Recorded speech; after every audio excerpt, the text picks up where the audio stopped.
funky music. Hello, how you doing, mate? I'm all right, thanks. How are you? Oh, yeah. Hungover, if I'm being entirely honest with you. You look like a man Still not who's feeling a million just percent. eaten too much Chinese and regretting his decision to do something active afterwards. Yeah, exactly that. So, wedding last night. Father-in-law's there. Double rum and ginger ales. Oh, till 3:30 in the morning. Ow! Just can't do it anymore, Tommy. I don't know why I do it to myself. I really don't. I'm with you. I can't. But thankfully, I did not do that last night, and I've got a keg on the go, so I'm getting into it. Oh, is it what I think it is? Oh yes, it is. Let's get some early comments. Northwood Peachtree, how you doing, mate? I haven't seen you in a while. Hope you're well, mate. Hope you are well. Matt Williams says being guys, but I'm sure he meant evening guys, as he followed up with. Matt Halsey, thanks for coming in, Matt. Hello, guys. Just been raving along with Rave. Just been raving along with Rave Anywhere, waiting for you to come on. Oh, right. Is that a radio station or something? Is it? I can imagine you're a bit of a raver, Matt. Jimmy C says, "Gosh, is it Friday again?" Yeah, it is. I had quite a short week. For those that just come in, I went to a wedding last night, and I had the day off. I was meant to go into work today, if I'm being entirely honest with you, for an hour, but I wasn't going to be in no fit state to drive a vehicle. Oh dear. So doing that hour tomorrow morning. Nice couple of chilled beers. Tommy, I think Tommy is going to be on the Blue Monkey. Just called Monkey. What? It's just called Monkey. What do you mean? Can you hear me? That beer. Yeah. It's just called Monkey. Oh, is it just called Monkey? Yeah, the coconut mild. Yeah. Yes, the coconut mild. My favourite beer of the year. Big Kev. Oh, it is good. It is a very good beer. Big Kev, there they are. Hello, Big Kev. Thanks for coming in, mate. Tom and Stu from the Lager Logs. Good evening, chaps. Good evening, lads. It's normally just Stu. So yeah, but if you're both there, hello. Mark Farrell, one of my mates from up in the Lake District. Hello, Drury. He goes, hiya, Drury. Hello, Mark. Thanks for coming in, mate. Yeah, how's everyone's week been? I worked like an absolute dog for 3 days to make sure I could have my couple of days off towards the end of this week. So yeah, I feel knackered and compounded that with, like I say, a pretty rank hangover. I didn't think rum gave me hangovers, but it does. It does. Oh, it will. Rum and ginger's interesting. That's not a combo I've ever put together before. Apparently, so my father-in-law, he's not like a rum connoisseur or anything, but apparently he was speaking to someone who did seem to know a bit about rum. And apparently ale is what the connoisseurs have with it. Okay. I mean, fair enough. Whiskey and ginger, I'm a big fan, so it probably works, but yeah, not aware. Yeah, it was all right. Didn't like me this morning, but look at that. I'm really jealous because I really do like that beer. And they only kegged it, didn't they, last time? Yeah, there was no bottles, and I got the last keg. You did, didn't you? Is that the one from the other day? Sorry? That is the one from the other day. By the other day, you mean like 6 weeks ago? Yeah, that one. Oh, jeez, is that how long it was? Probably even more than 6 weeks ago. Yeah. So I realised they've probably kind of got a 2-month shelf life, and I was like, that needs drinking. So, yeah. Yeah, I better get on it. Get on this. Lord Marples from Thornbridge. It went into Asda. I've had it on keg before. But I mean, Thornbridge's keg stuff is pretty special. So, I thought it was okay. I feel like that one was like solid, not special, but solid. I just don't think I remember going to do it justice. I think cask it'll probably be a lot better. Remind me what the style's meant to be on that one. It is a classic bitter at 4%. Okay. Yeah. Looks all right. Looks pretty good.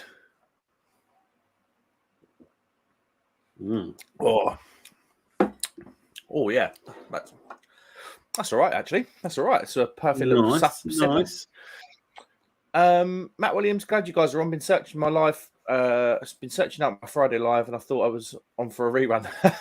There you go. You get it live from the source today. So I don't think there's many people doing. I don't think there's many lives tonight in the old beer world. Matt Hall, rum and ginger beer is a dark and stormy. Yes, I think that's what he said last night at the bar, the barman. But like I say, I was fairly gone by that point, if I'm being entirely honest. Kevin Parton, hello mate. Good evening all. Good evening to you, good sir. Matt Hall loves a nice rum. I do like a nice rum. We were drinking the Havana Club 7 year, which I don't think is the best. It's not going to be the best, but in like one of these like wedding venue places, it was pretty good. And then I walked in there, I was like, oh my God, what are they going to have on? Because you know what it's like, Tommy, when you go to these golf clubs, it's normally like Carling, Foster's, Madry. Mm-hmm. And I walked in and there was Bitburger on keg off a beautiful old kind of German font. I have a real soft spot for Bitburger because years and years ago, before I had a preposterous amount of dogs to look after, I'd go to this one place in France quite, I would say frequent, like once a year at most, but I've been several times over several years. And I don't think it's there anymore. It was a seafood restaurant, and like everywhere else around the place, it's like you could get some good Belgian stuff knocking about, but if you just wanted a proper good session lager that wasn't anything, it was either the same as our cheap naff stuff or some French equiv, which still wasn't that good. And this one place had the Bitburger font, and it was just it was just a nice thing. It's cool, isn't it? It is cool. Yeah, I like it. It is cool. Bitburger for me, I go right back to, I used to live in a little village called Headcorn, and Headcorn had this beautiful old country pub. It's now not a beautiful country pub. The new owners have absolutely destroyed it, but the sort of pub, it's all wooden structure, hanging baskets, flower baskets, beautiful place. But they used to have Bitburger on keg religiously. That was on all the time, never came off. And I just remember Bitburger sort of takes you back to when I was 17, 18, working behind the bar. Very nice. It's just you tonight. I'm editing together a new brewery tour video recorded by Tom this time. Exciting stuff. 18 minutes long so far, mate. That's an hour less than my Nottingham video at the moment. That's an hour less than my Nottingham video. That was I'm just in awe that Tom gets to record stuff and then just throws it at Stu to handle. That's living the dream. You're a good man, Stu. Ray and Nephew rum is nice with ginger beer. I've never had Ray and Nephew. I have. I don't know of it. You have, and that nervous laugh should tell you everything you need to know. One of them nights, was it? That stuff is petrol, and I have never, despite my best efforts, never gone from on a rating out of 10 of drunkenness. I've never gone from a 5 to a 25 as quickly as I did with 2 shots of that. Strong stuff, is it? Like couldn't get in a cab. Bad. I was for clarification. I'm not condoning this behaviour. It was my 21st birthday. So, but don't do it. It's good to cut loose now and again. It's horrible. Jimmy C says, who got married? Friends or family? Thursday seemed to get married on. What do you mean by that last name? Yes, yeah, he's not. Oh no, I was going to say upstate Welshman, but it was Jamie. It was Jamie C before. Jamie C, that's it. It was my wife's kind of like, they call each other cousins, but they're not. It's like my wife's mum and Zoe, who got married, her mum. They were like best friends, went to school together, blah, blah, blah, blah. So yeah, it was kind of April's, it was kind of my wife's cousin, but not one of those weird ones. Big Kev says, good to see a beer stream. Go on. So I was just saying, I like that you pretending not everyone in Norfolk is actually related. So well done. Hey, I'm from Kent. You can leave me out of this. Big Kev says, good to see a beer stream live. These type of streams seem to be few and far between these days. I appreciate you guys anyway. Big Kev, thank you very much for that, mate. If I'm entirely honest, and I'm sure I won't put words in Tom's mouth, but I have a feeling he may agree with me somewhat. Because these obviously are Friday nights, Saturday nights, or whenever it tends to be, in the summers, if I'm being entirely honest, from my perspective, in the summers, I'm off camping, I'm flying around beer festivals, normally on Friday nights. So, and I think that's the same for a lot of people. Now, Simon from Real Ale Craft Beer, he likes to go away on his weekends, so he doesn't do the Friday lives during the summers. Tommy, is that the same for you? A little bit. It's a bit of two things. Yeah, definitely. It's definitely easier to have, the temptation to gallivant off to a beer garden on a Friday night or whatever in the summer. Less so this week or this month because the weather's been awful. But in general, yeah. The other thing is because there are so many more events going on, trying to get enough people together at one time just to do a coherent live where it's not just yourself talking to a camera is quite difficult to get just two of us at the same point in time with nothing on a Friday or Saturday is quite tricky. So that's mainly the reason. I'm not against doing solo lives, but I always feel like if I don't mentally prepare for that, and I don't mean that in like I need to psych myself up. I mean literally think of some things to talk about. I'll just end up in a kind of rabbit in the headlights moment where I'm just boring everyone. So, whereas when it's two of you, it's much easier just to jump on and go because you got time to think. But it is true. Yeah, that'll be why. Hopefully, it will become a bit more common as the weather gets worse later in the year. I hope because I enjoy doing them. It's just trying to find that balance between real other world stuff and this. But it would be nice. It's true. It is true. Jimmy C says, "Who got? Oh yeah. It is usual to get married. Is it usual to get married during the week in the UK? As Matt Hall, Stu, I'll come back to you, mate. But as Matt Hall says here, it's cheaper midweek, Jimmy. Massive savings over weekend weddings. Yes. We were looking at doing when we were going to get married. We didn't end up having the big ceremony. Well, we got married at the registry office. Because we were meant to have this blessing and a big festival wedding during COVID, or before COVID. Well, we booked it obviously before COVID happened, but we didn't end up having it. When we were looking around at venues and places to have because we were going to do a big festival. So my surname is Drury. We were going to do Glastonbury, and have like bands and beer festival and street food and everything like that. And the prices, I'm not joking. I reckon it was getting on for double to have it at the weekend. Yeah.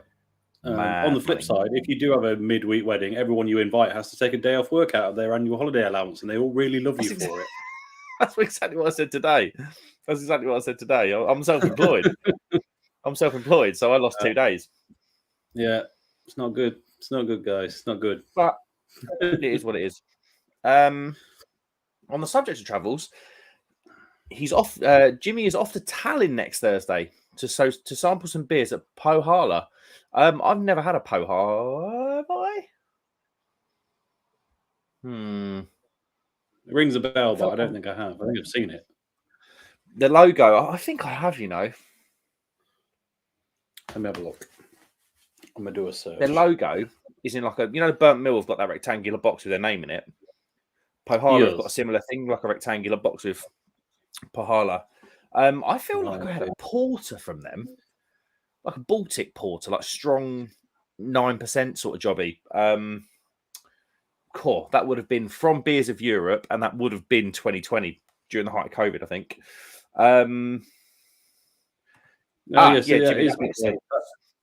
That is what their logo is like. You're correct. Very similar. Jimmy says good dark beers. Well, that makes sense with what I was saying because I seem to remember having like I say, something a bit of a special porter from them. I wouldn't be able even to tell you what it was like, but I know from Instagram and everything else that they've got a very good reputation. So, Tommy, this time last week, yes, you just arrived at the campsite. I had by about half an hour ago. Yes, but yes, I had. Yes, and we were probably walking into the pub. So for last week, you actually, if you've not seen Tommy's video, we've done a blind beer tasting. Well, not a blind thing. We weren't wearing blindfolds, but we didn't know what the beers were in the glasses. And we've done a beer tasting video on Tom's channel. It's live. It went up Wednesday. Tuesday. But where we were, it was Little Earth Project. Now, Little Earth Project, they're really known for their mixed firm, wild firm, farmhouse style beers. Yes. But their setup, it's a cool setup, isn't it, Tom? It's like you're in this village that's like in the middle of nowhere. Like we went on this dog walk, didn't we, for probably about an hour, and we were in like the middle of nowhere. And it was proper nowhere. It was lovely.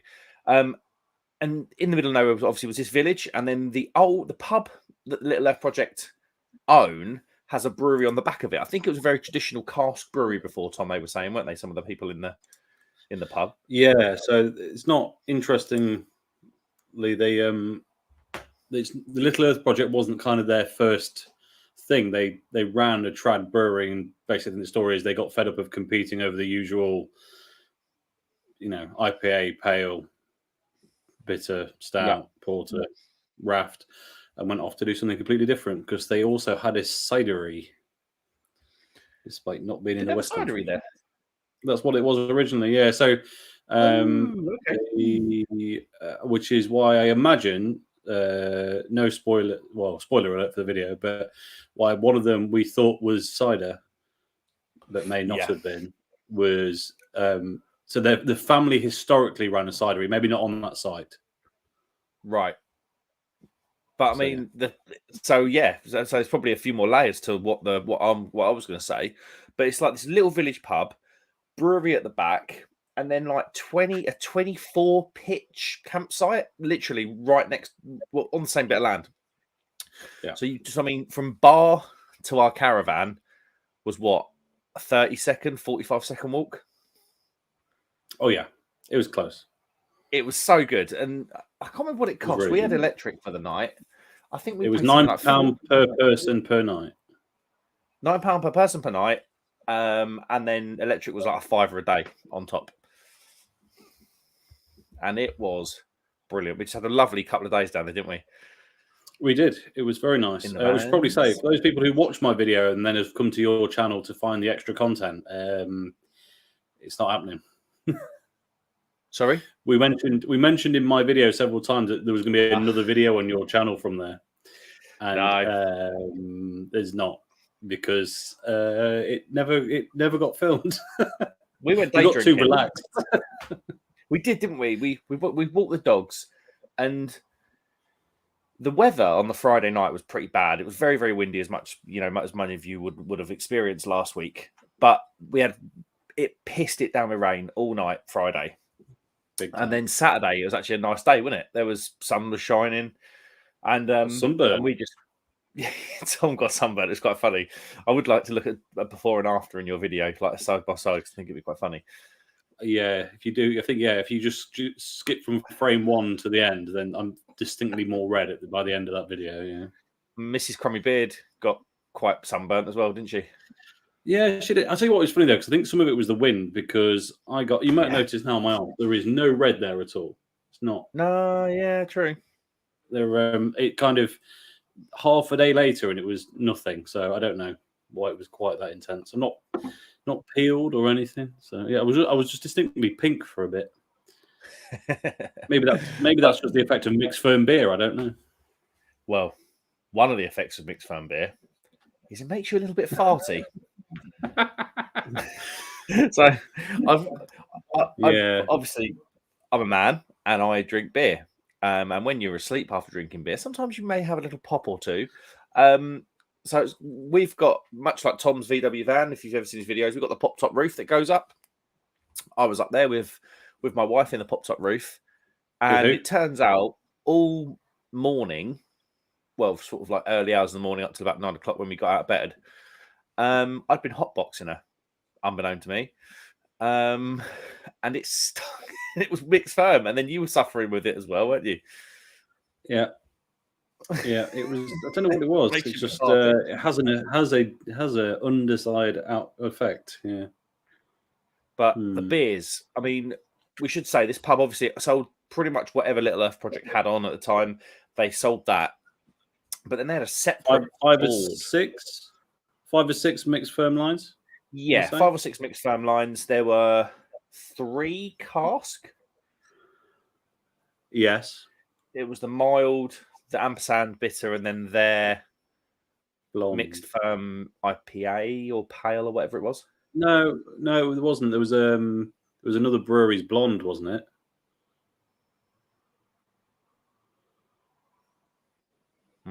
Can't remember. You've got a picture of the board. Oh yeah, it was Ilky. Is it Ilky Ales or something? Down in Essex. Yeah. Golden bitter, and then they had the keg line, and their beers were insane. There was a brewery called Brewing, wasn't there? Brewing. Well remembered. Yes. And they had their Hellers in there that was very, very good. But they also had a smoked lager that everybody was ordering. And when I say everybody was ordering it. Everyone was walking around with these they were kind of like a traditional jug, but they didn't have the kind of bevels on them. It kind of had a bit of a slightly different design, didn't it? Braybrook own design. Everyone was walking around with this jug of smoked lager, and it was insane. I've been on the Braybrook website. They don't have the smoked lager on there at the moment, but they seem to be a very focused German-influenced brewery. I've also been on their website because they're that good. Yep. Incidentally, they also featured in your Nottingham video because it was one of the beers I had. They did. Third beer. Yeah, it's all German styles. Incredible. Might be my favourite new discovery of the year, and I think it'll be hard to beat. I'm really impressed. Went on their website to order. You can even buy the nice tankards, which is a nice touch. And then I went to putting bottles in a basket. And the prices look good until I realised they only sell 330ml bottles. Oh. Why sell a massive tankard and then sell 330ml bottles? Well, you look at all these German bottles I've got up here. They're generally 500s. The 500s, yeah. Because that fills a pint glass with a bit of head. A 330 of that Helles, that is not going to be enough. That is not going to be enough.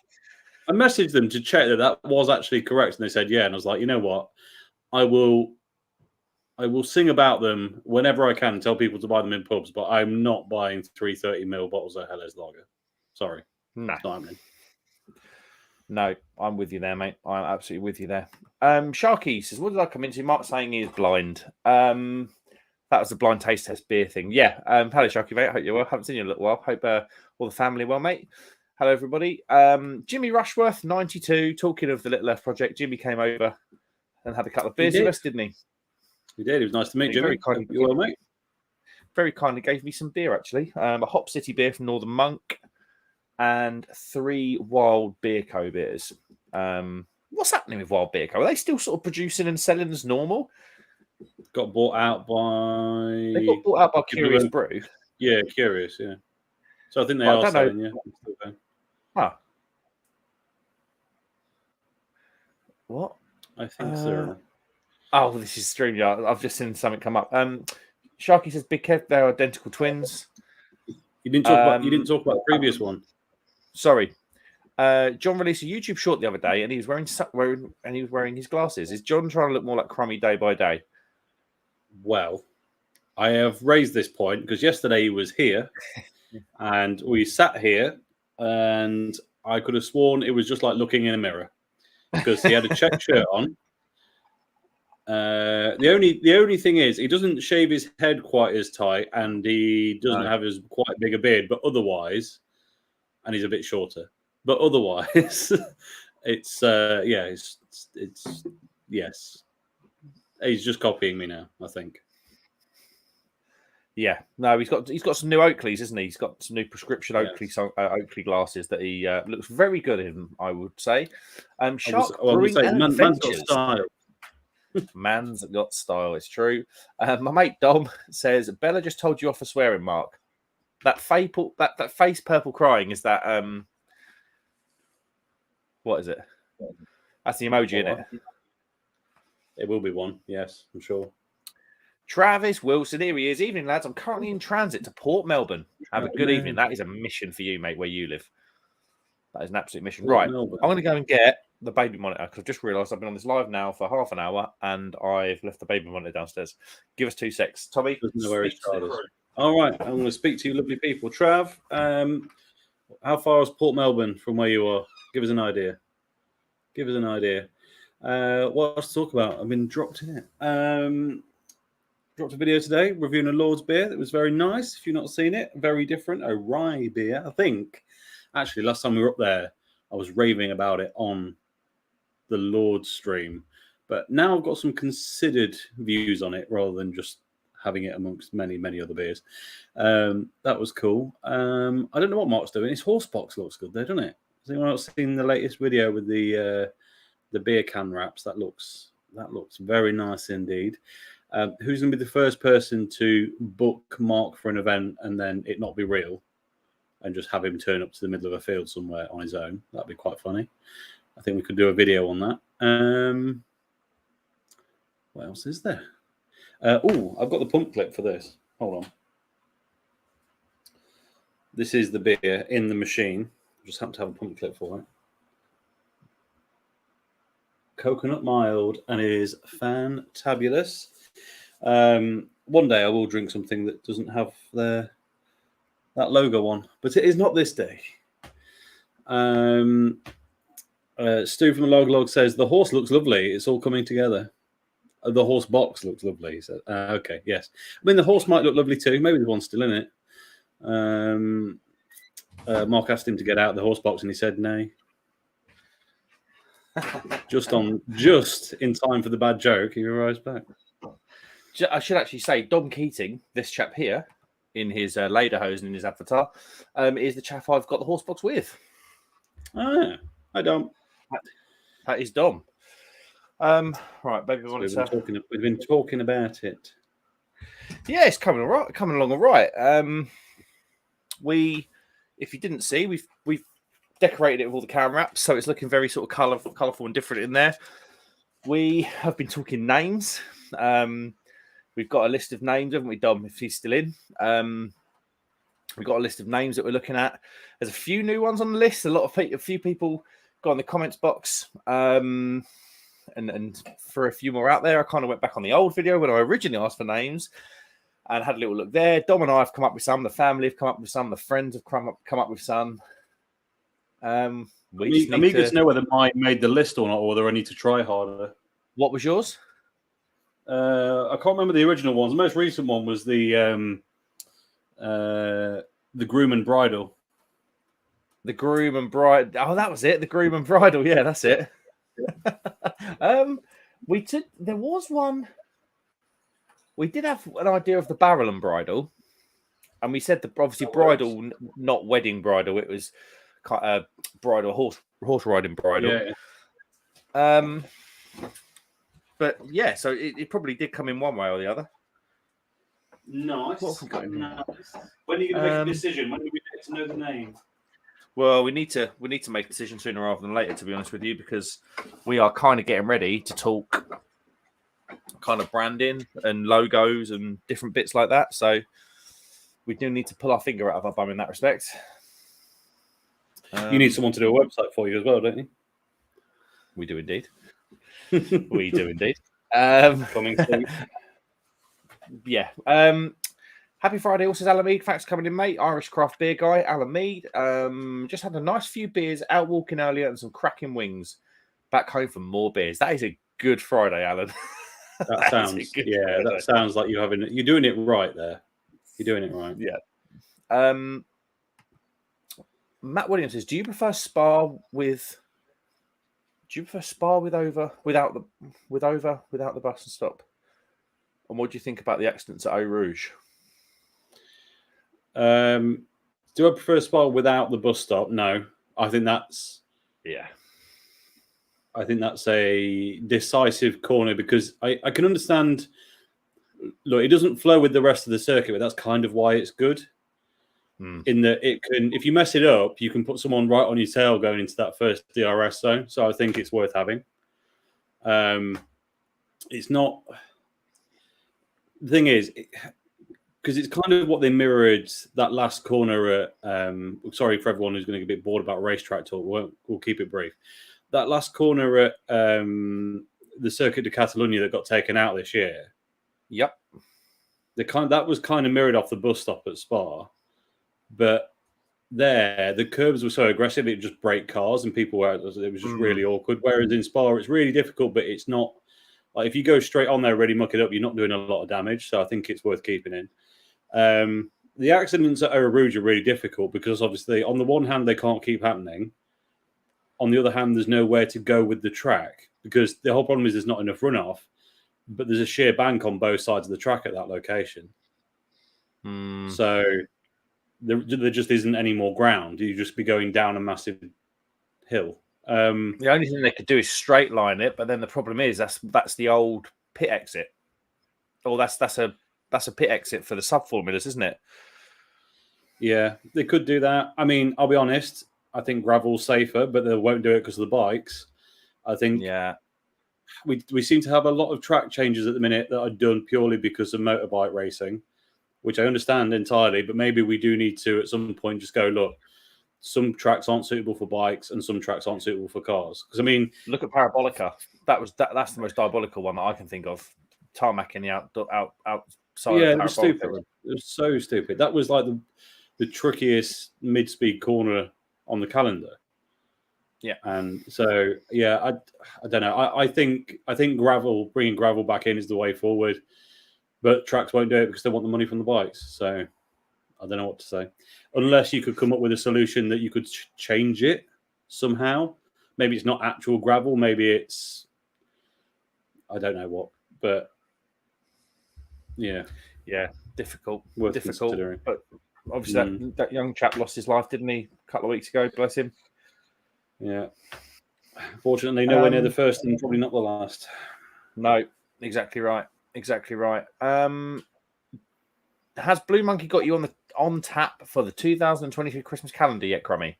Not yet. No. Hopefully the boxes fit the beers in this year. We'll find out. While you're away, Mark, I was just pointing out that actually I've got the pump clip for this beer.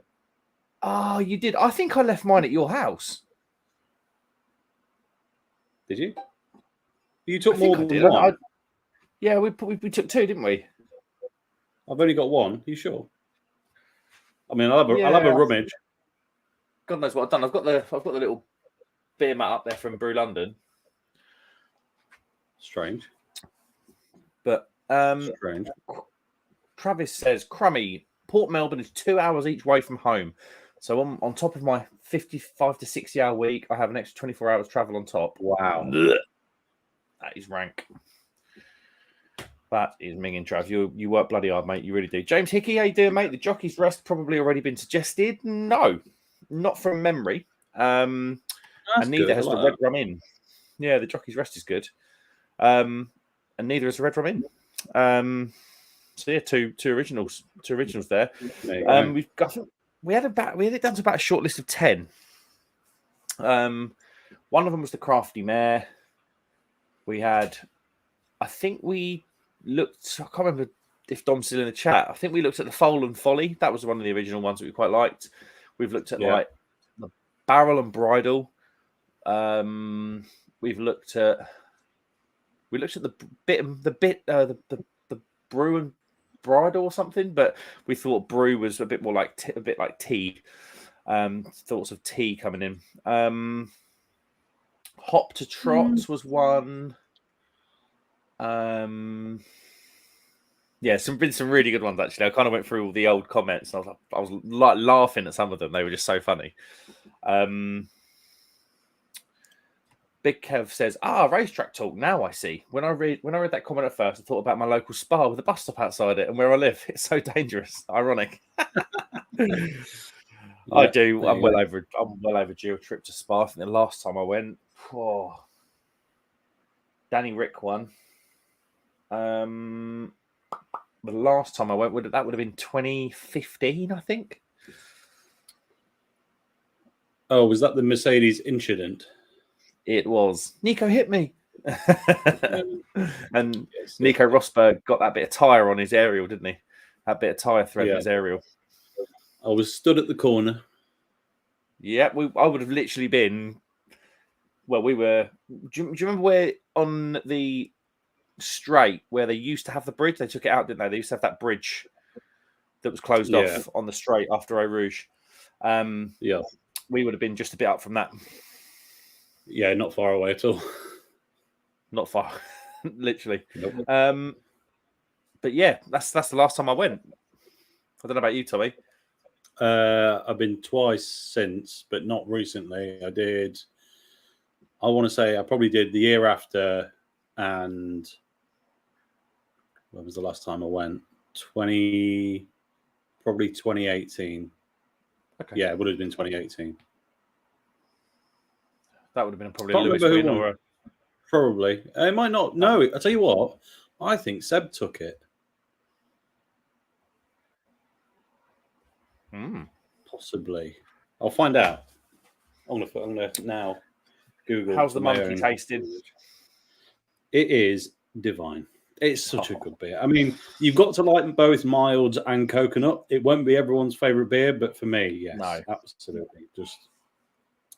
Just ticks the boxes. Talking of milds, another one of the triumphs from last weekend when we were at Little Left Project was the Artifact mild. Was that the dark mild? Yes. That was. I mean, it was the only one, but yes. That was stunning. That was really good. Really good. They're a little brewery near me, Ixworth, which is kind of between where I live and Bury St Edmunds. And they brew out of a shipping container, and they cannot brew enough beer fast enough. They've gone very big. They've got a really good local reputation. To the point, I mean, Little Left Project, Tom, they just didn't mess around, did they? With their beers. I'd probably go as far to say I've not had a pub experience like that where I've tried upwards of 8 or 9 different beers, and every single one was just close to perfection in terms of what it was trying to do in the style. They were just fantastic. Yeah, they were all really I can't remember the last time I walked into a place and went, I don't know what to order because it all looks that good. Actually, the only other time I've ever done that recently is in my favourite bar in Nottingham that I took you to, the Kilpin. It's the only other place I walk in and go, I don't know what to have because it all looks fantastic. We walked in there. All the German stuff, didn't they, in the Kilpin? All the Euro Weiss beers, lagers, the AB. So good. I think an ABK font. They had the Paulaner Hefeweiss, not the normal Weiss beer. Paulaner do a Hefeweiss. They had that on. We were pretty pissed by the time we got in there, weren't we? You can probably remember more than me. Yeah, I mean, I actually don't think they have got an ABK font. I think that might have been in somewhere else, but they've got Budvar that's always got regular and Budvar dark on, which is always fantastic. They've always got 2 Paulaner beers on, and they do cycle them, so it's not like it's always the Hefeweiss. They go through different ones. They've got Eyinger font with 2 beers on, same situation. That was it, Eyinger. I had the Helles. That was bloody lovely. Yeah, so it was very good. Just before you click onto the next comment, I had a quick look. I was right. It was a Seb win 2018. It was Seb, Lewis, Max, 1, 2, 3. And I've just remembered, I was racking my head, like, how did he win that? Because obviously it was Mercedes dominance year. And you know the clip that they always use now in like the hype videos for Formula One, and it's and here comes Sebastian Vettel where he overtakes 4 cars down Eau Rouge. Yeah. Well, we don't going down the Kemmel Straight. Sorry, It was that year. It was that year. It was that. I didn't make that year, unfortunately, but yeah, it's good. I saw that as well. Basically, there's only one place to sit. That's why you see everything. It's true. You can see them all on the start line there, can't you? Mm-hmm. It's miles away, but yeah, that was Matt Williams' comment about Red Bull dominance. Their cost cap breach is interesting both last year and this. Well, but the Formula One won't do anything about that. Travis Wilson, are you Oz Trav? He is indeed. Trav lives northeast of Melbourne, not a million miles away from where we were looking to buy when we were going to move over there. In a weird turn of events, and actually in an even weirder turn of events, the bit of land that we saw that we were going to, we were going to buy, we were really interested in buying it. Trav put the services into that plot. Well, there you go. He done. It was a development called Timbertop in Officer, and I remember speaking to Trav on here, one of the first times we ever spoke on here. And I said, "Yeah, we were going to move to Timbertop," and he was like, "I've done all the services on that site." Weird, very small world. Dom Keating, he is still here. Oh, where are we going to go? I've got so many beers at the moment. I just don't know where to look. Sort of like spoiled, but what are you going beers for? like this, I just need to drink because that's probably. What is it? Baltic Trader, an export stout from Green Jack. That's like a local legend beer. If they release that, the whole local beer community goes mad for it. Is that the most easternly brewery in the UK? It is, and same as this. Get my Good facts King in. Henry Special Reserve. You've been showing us that on streams, every stream for about 18 months now. Are you going to drink it or what? I know, but I'm not yet. I'm really not yet. I mean, I've got 7 more years to drink it before it goes best before. Fair. Belgian blonde. Yeah, it's that time, isn't it? It's that time. Who's? Here we go. The Dom said Drunken Pony, Barrel and Bridle, Hop to Trot, The Galloping, Filly and Folly, also on the list. They're all good. They're all good names. Yeah. I don't know if this has been suggested already, but one's just come to me. So I always feel like they are. A lot of the suggestions have all been very like traditional pub and horse combos. Yep. Has anyone suggested the Crafty Mare yet? Yes, that is on the list. Is that on the list? Okay, good. That is one of my wife's favourites. She said that fits everything. Yeah, it does. Yeah, it's quite good. We got I couldn't remember if I'd heard it before because you'd said it, or whether it's just something that came to me. But yes, I like it. Where are we? We've kind of looked. We've looked at like external colours of paint. Oh, it's on my other phone. I've got 2 phones because I've got a new phone that I'm waiting for the puck code to go over on. Is it 2004 again? Sorry. So is it 2004 again? Waiting for your pack code to change your phone over? Yeah, because I want my number on my new phone. I thought it was like instantaneous these days. No, not if you got a new mobile. It's happening Monday. That's the colour we're going to go. I don't know how well this is going to come across. Kind of like a grey colour. And then on the grey, we were kind of liking this kind of branding. This is from an art gallery in Yoxford near me. That kind of like. Okay, yeah. I'll tell you what that looks almost identical to. And this might ruin it for you. The Innocent Gun logo. Nah, that's all right. I don't mind Innocent Gun. Let's have a quick look. Innis and Gun. The and in the middle is identical. The Innocent Gun's slightly different in that it's a bit more kind of like American, but we want the coloured layers on top. Like we were discussing that. It's their older logo that looks like the one you just showed us. They've updated it. But yeah, we're getting to the business end of things now. Sharky said, "Open up all the beers if you can't decide." Fair. Yeah, I know. Tell me about it. Jimmy says, "Baltic Trader is hardcore Drew, lad. It really is." I thought, what ABV is it? 10.5. That is not a beer for tonight. Okay. James Hickey said, "Are you having a PD or blade in the horse box, depending on electrics?" We aren't, but what we are going to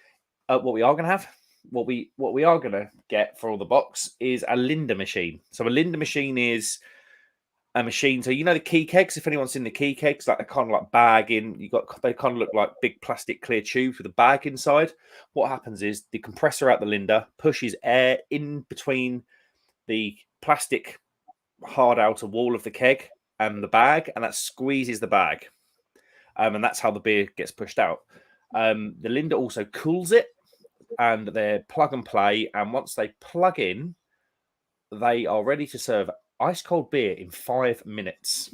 And we've got 2 lines on that. So initially, we're going to have 2 keg and 2 real ale. We're going to have 2 pins, so 36 litre casks. We're going to have 2 of those. One should do probably a traditional bitter, a traditional pale. And then on the Linder machine, we'll probably end up having something like a session IPA and then a craft pale. No, that's lager. That's a lot of pale. There's a lot of pale you're going on there. Yeah, it's a lager. So we're going to probably have a lager, then a session IPA. Where's the dark beer, Mark? I need to. Can. I would be fuming if you turned up to my wedding and you bought no dark beer on tap or draft. I would be. On tap. The ultimate idea, because they are £1,000 each, these Linder machines, they're not cheap. The ultimate idea would be to have another double Linder, but obviously it's another £1,000. Hold on. Why have a trad pale and a craft pale? It doesn't make any sense. Because a trad English pale, something like, it wouldn't be landlord, but something like a landlord in style, and a bitter for the dads. Or I say the dads, the kind of older generation, and then you can have a craft session. It would be a session IPA and then a lager on the Linder. Okay, I think they're too close. The thing is, we haven't got too much. We haven't got too much space. Weddings tend to be in the summer, so you got to kind of go summery vibes on the drinks. And then we're going to supplement the range with can. But yeah, like I say, we will be looking at getting a second Linder machine, and on that we will probably have the Ampersand Cocoa. Okay, the chocolate. Well, once you do that, you get let off. Yeah. I mean, to be fair, it's just money. Like I'm not a rich person. It's just a case of staging the investment a little bit. Because there is. I mean, I don't think it will fail. But there is the option it could fail. And then we've got to get rid of 2 Linders, not 1. Jimmy says the Baltic Trader is a Reedham Beer Festival throwback. Never been to the Reedham Beer Festival. Il Corvo says, I assume horse boxes can also move mules and donkeys. Yes. How about the drunken ass? We did talk about, Dom did suggest the drunken donkey, but I don't think having the word drunken is the right move if you're a pub. I think it's no. Yeah, it'd be a bit like tricky one. Yeah. So, Big Kev, how are the dogs, Crummy? I've not tuned in for a stream for months, but I always loved your dogs when they came in on streams. They're very well. Mark got to spend a lot of time with them last weekend. I did. And my daughter was absolutely in love with them. Yeah, they're all well. Thank you very much. All getting older now, but thankfully don't act like it, so I don't have to worry just yet. But they're all good. They're all good. They're waiting for winter, but they're quite thankful that it's raining frequently and not 40 degrees. So yeah, they were. Tom, you'd obviously talked a lot about managing their heat and everything like that, and I saw it firsthand when we took them for a walk. One of Tom's dogs, Saskia, she just took ages to calm down, didn't she? She just, because the heat, and it wasn't really a hot day, was it? It was a bit sort of muggy and humid, I think, which what might have done them. But yeah. Well, be careful. Yeah, absolutely. Gaz Bowden, hello, mate. Evening, chaps. Just poured a Brewdog Evil Twin Nitro Stout, mate. That is a banging stout. I presume that's is it called Higher Grounds? No, it's not called Higher Grounds. That's a burnt mill. What's it called? It's the Vietnamese coffee nitro stout you get in Tesco's. That is probably the best beer that I think Brewdog have been involved with. Yeah, Is that rare. you're not talking about the Mexican one? No. That not Nacho Libre, or whatever they called it. This Evil Twin one. It was called. Oh, Gaz, what was it? You've got the can in front of you. What was it? It was in like a white. It was one of the Brewdog beers that's brewed in Ohio. Oh, Chris's beer reviews. Hello, mate. Here we go. Look, boom. Sorry, how long have you been down there, Chris? About 2 seconds. Oh, nice. Sorry, mate. I'd sort of looked up and said, "How you doing, mate? All right?" Yeah, I'm very well. How are you? Yeah, I'm loving that sign still. I'd say I've not seen the sign. That is a snazzy upgrade you got going on there. It's good. Yeah, isn't it? It was a gift. It wasn't something I bought. Some people that I did some work for were very grateful and bought it for me as a gift. So awesome. Very nice. Really grateful indeed. Very nice. I'm doing this on my phone as well, which I never normally do. StreamYard on my phone, so I hope it all looks all right and sounds all right. Yeah, looks fun to me, mate. Really good. You're looking good. You're looking good. Chris, what was that Brewdog Evil Twin Vietnamese coffee stout called in Tesco's? Oh, don't. It wasn't Higher Grounds, was it? No, as soon as you said it, the name. Jimmy's just put it. It's not roller coaster. No, it's roaster coaster. Roaster coaster. Big Kev roaster coaster. There we go. That was amazing. I genuinely think that is a class beer. Oh, it is. Class. Well, it was, because they don't do it anymore, do they? Well, no. But James, just at the bottom of the comments there, he said he got 24 cans of roaster coaster from Discount Dragon for 40 quid. That's a deal. That is a deal. That's a proper deal. That's the standout stout for me, and it still is. It was very, very special, that stout. Well, I'd love to see that back. But if they brought it back, would it ever be the same? I don't know. The thing, it was brewed in Ohio, wasn't it? That particular beer. It might have been. Yeah, it was brewed in Ohio. So maybe with fuel, the costs and everything else, maybe they've just decided to mothball it. I don't quite know. James Hickey says, with regards to the horse box, what's the plan? Does the customer get an option of beers, or is it just what's available? I'm curious. No, the customer can do whatever they want. We're going to have a sort of a very standard. We're going to have a standard setup. That we're going to have a resident lager. That's going to be the Ampersand Feld. We're going to have a best bitter, probably from a brewery called Tyndall Ales that do a fantastic best bitter. We'll have like the standard, and then if someone goes to me, you know what, I really want sort of a bit more higher end stuff than that, and they'll be like, okay, you can do that, no problem, I'll go and get it for you, and we can look at getting duration, burnt mill, free blind mice, some of the more expensive Ampersand stuff, because the whole thing is we don't. Like, I was at this wedding venue last night, and for a pint of Adnams Cobbold Lager, which is okay, it's not a bad lager, it's not brilliant, it's not going to win any awards. It probably has, actually, to be fair. It was £6 a pint, which isn't really that bad for a wedding venue. If you've sometimes a Peroni can be upwards of £7-8 sometimes. Yeah. What we want to do is the stock setup. I want really top quality beer, but I don't want real mega expensive stuff where people are going to have to pay. You know, I want to. If someone comes up to the bar and orders an Ampersand Feld, which is a very good 4% Helles lager, it's going to be £4.50. That's good. Okay, and that's what we want to do. I think I said it in your podcast, Tom, didn't I? On the episode 1 of the Malton Barrel podcast. Malton Barrel podcast, I think. Yes. Like I said earlier in the stream, we went through the whole wedding thing, booking things, and anyone that's ever got married knows it's just money constantly. And we don't want to be those guys to take the piss, because there are some that do. You mentioned the wedding word, the W word, and everything goes up 25, 30, 40%. So yeah. That's kind of the vibe. What's the average cost of a wedding these days? I reckon it's got to be clicking for 20 grand now. I mean, I got married 20 years ago, and it was just over 10 grand then. Over 20 years, just over 20 years ago. So yeah, it's got to be pushing 20 grand, isn't it? Got to be. Mad. And that's kind of the reason. That's kind of one of the reasons why the horse box is quite a good idea for where we live. So there's a lot of old farms around this neck of the woods in the Norfolk Suffolk area, and these farmers are diversifying, much like good old Jeremy Clarkson trying to diversify with the shop and the restaurant and everything. These farmers are taking an old barn, sticking a tiled roof on it, and calling it a dry wedding venue. And you literally hire it out, and you've got to do the bands, you've got to do the beer, the food, and everything.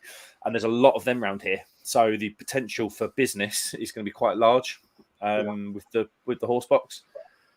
And plus, there's other ideas, but I'd love to go and get involved with one of these like really decent, good reputation food trucks, and then hire an area of farm. Like there's loads of farms on the outskirts of my town. Go and hire like a farm somewhere and do Friday night, one or two Friday nights a month, and get a band in. We'll do the good beer, they'll do the good food. Get a band in. There's ideas. There's ideas, but baby steps. What you just cracked there, Tommy? Well, Gaz's comment reminded me that firstly, bourbon and beer together is an option, and then I realised I got a bottle of rare breed that are not opened yet, so I thought I'd have one with him. So, cheers, Gaz. Thanks for reminding me of that. I've not tried it before actually, so it smells good. It's barrel strength and it's just been opened, so it's still a bit excitable at the minute. But come back to me on this one. I need a moment to mull this over. I feel like I've enjoyed you, Tom, since I've been on. Hello, Tom. How are you, mate? I'm good, thanks, Chris. How are you? I'm all right. I really wasn't going to come on tonight. I was absolutely shattered, and I've just not long got off the phone from John, who's equally as busy and shattered. And I thought, I'm awake now. I've been on the phone for ages, so I should pop on. I felt guilty. I thought I was just going to get out of bed, and then I realised I had to call John back. I promised him I would. And I thought, well, if I've just done an hour and a half on the phone to John, I've got time to pop onto this live. So I've got an hour and a half. Bloody hell.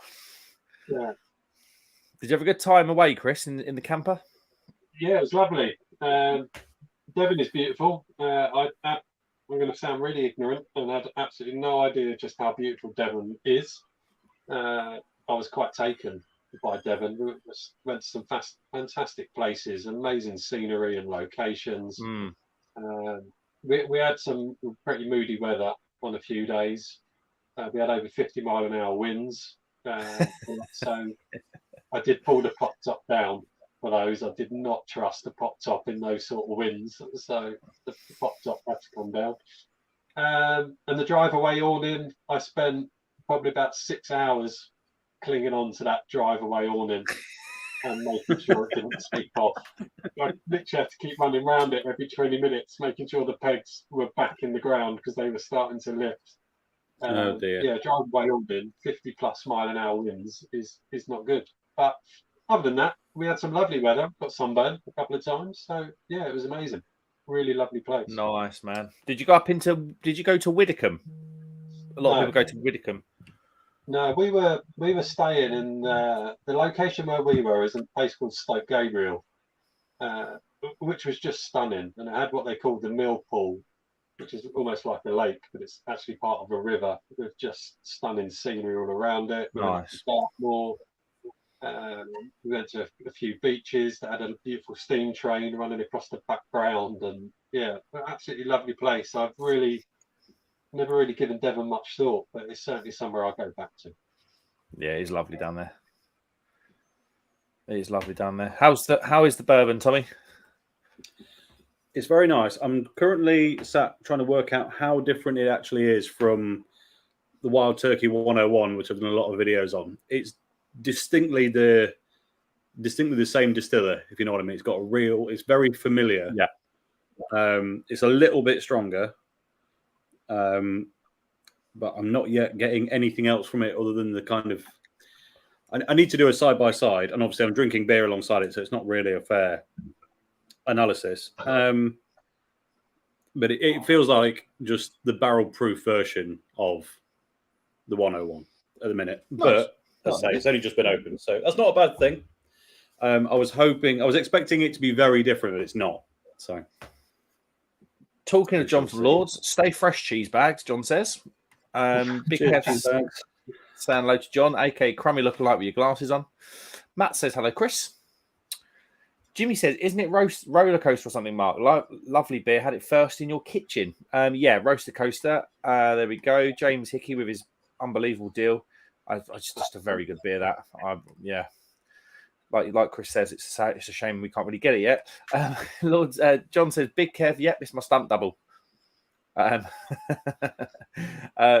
Gaz rightfully says, "Fantastic value for a quality nitro." I absolutely agree with you. Got a full year best before date as well. That's good because the Crate Escape where we went, which is kind of a discount store, a lot of those beers were just past their date, and there were some that were very past their date. Chris, you done an out-date Camden Hell's Lager video with some of the stuff, didn't you? Yeah, I did. They were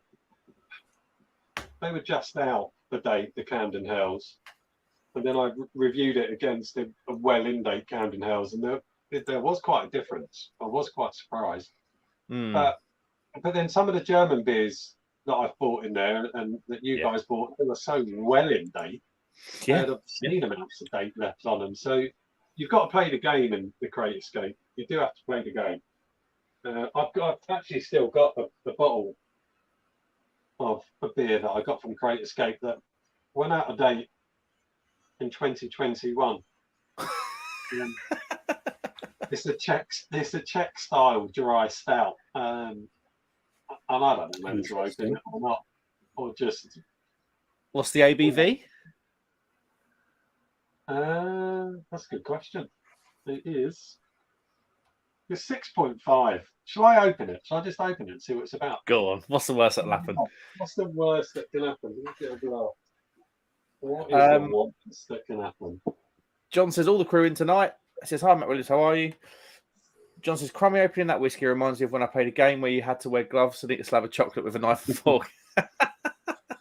There was no perforation on the top of the little plastic cap. It took ages. That looks quite good. Look at this bougie pour action. Chris is like the Salt Bay of beer tube.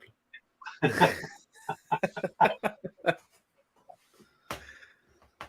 got a little bit of a fizz to it. Well, it looks all right, doesn't it? Looks all right, mate. It's probably going to be all right. 6.5%. Yeah, it does. It looks very nice. Very nice. Czech style dry stout. I'll tell you when I got this one. This wasn't from when you guys were there. This was when I was there the Christmas before with John. Blooming heck. So, 2021. So it wasn't that out of date when you bought it then? No, so it probably, it wasn't. It had only been a year and a bit out of date then. Let's taste it.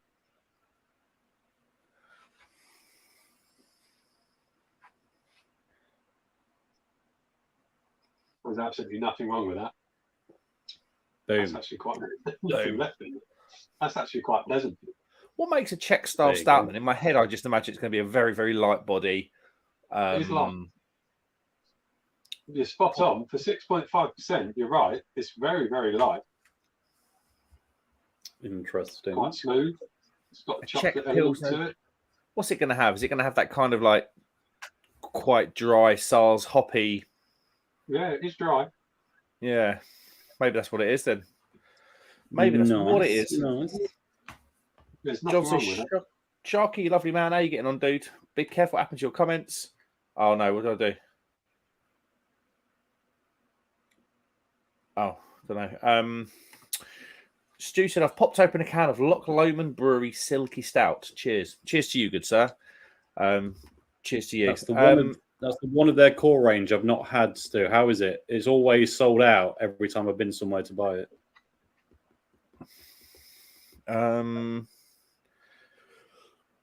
Oh, here we go. Sharky's throwing some bullets around. Hi, Chris. I see we have a real beer reviewer on here now. Oh, hi, Mark and Crummy are still here. Hope you're well, mate.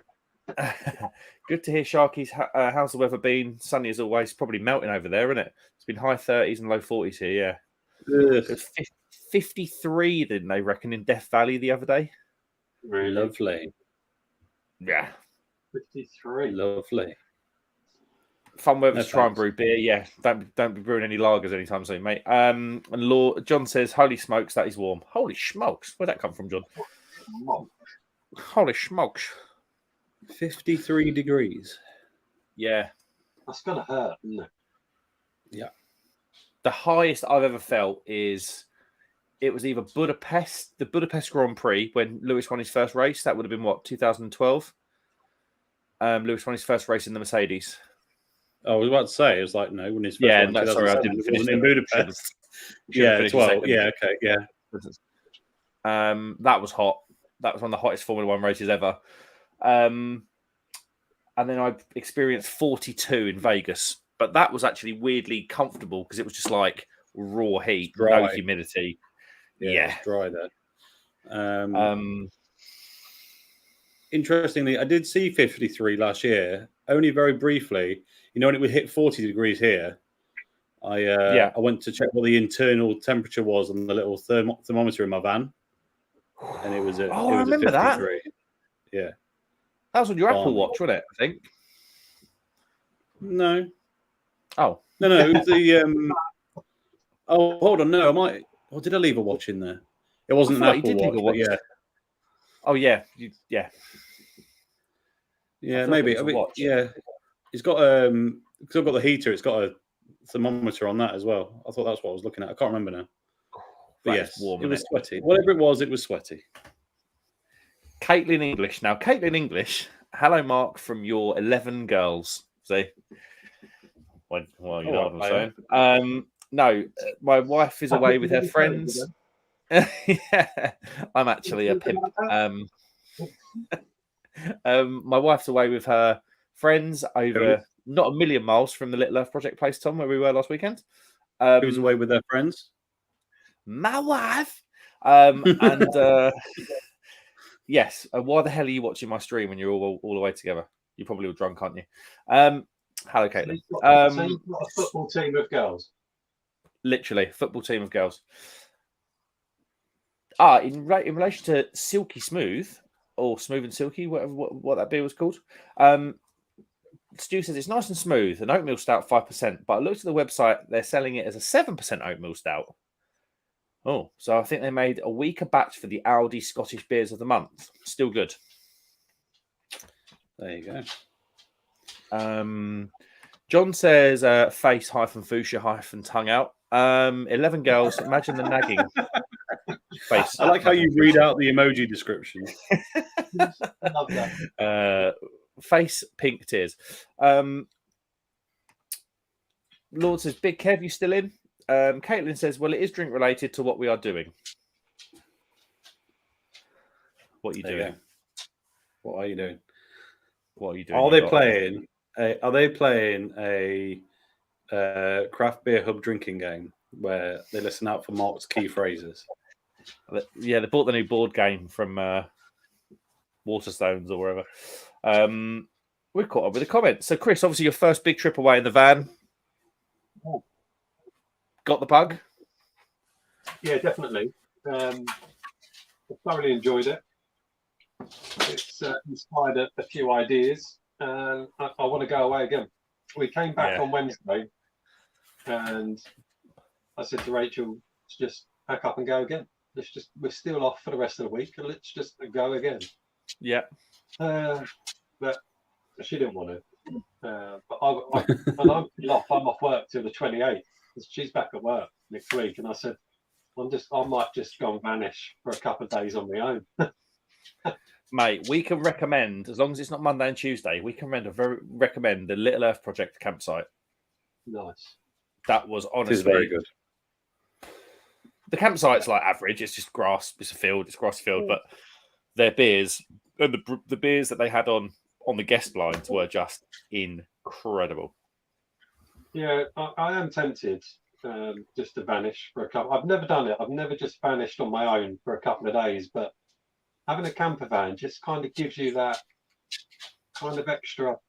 I don't know what the feeling is. Just confidence, maybe. Just to think, I've got everything I need in this van, so I can just do what I want.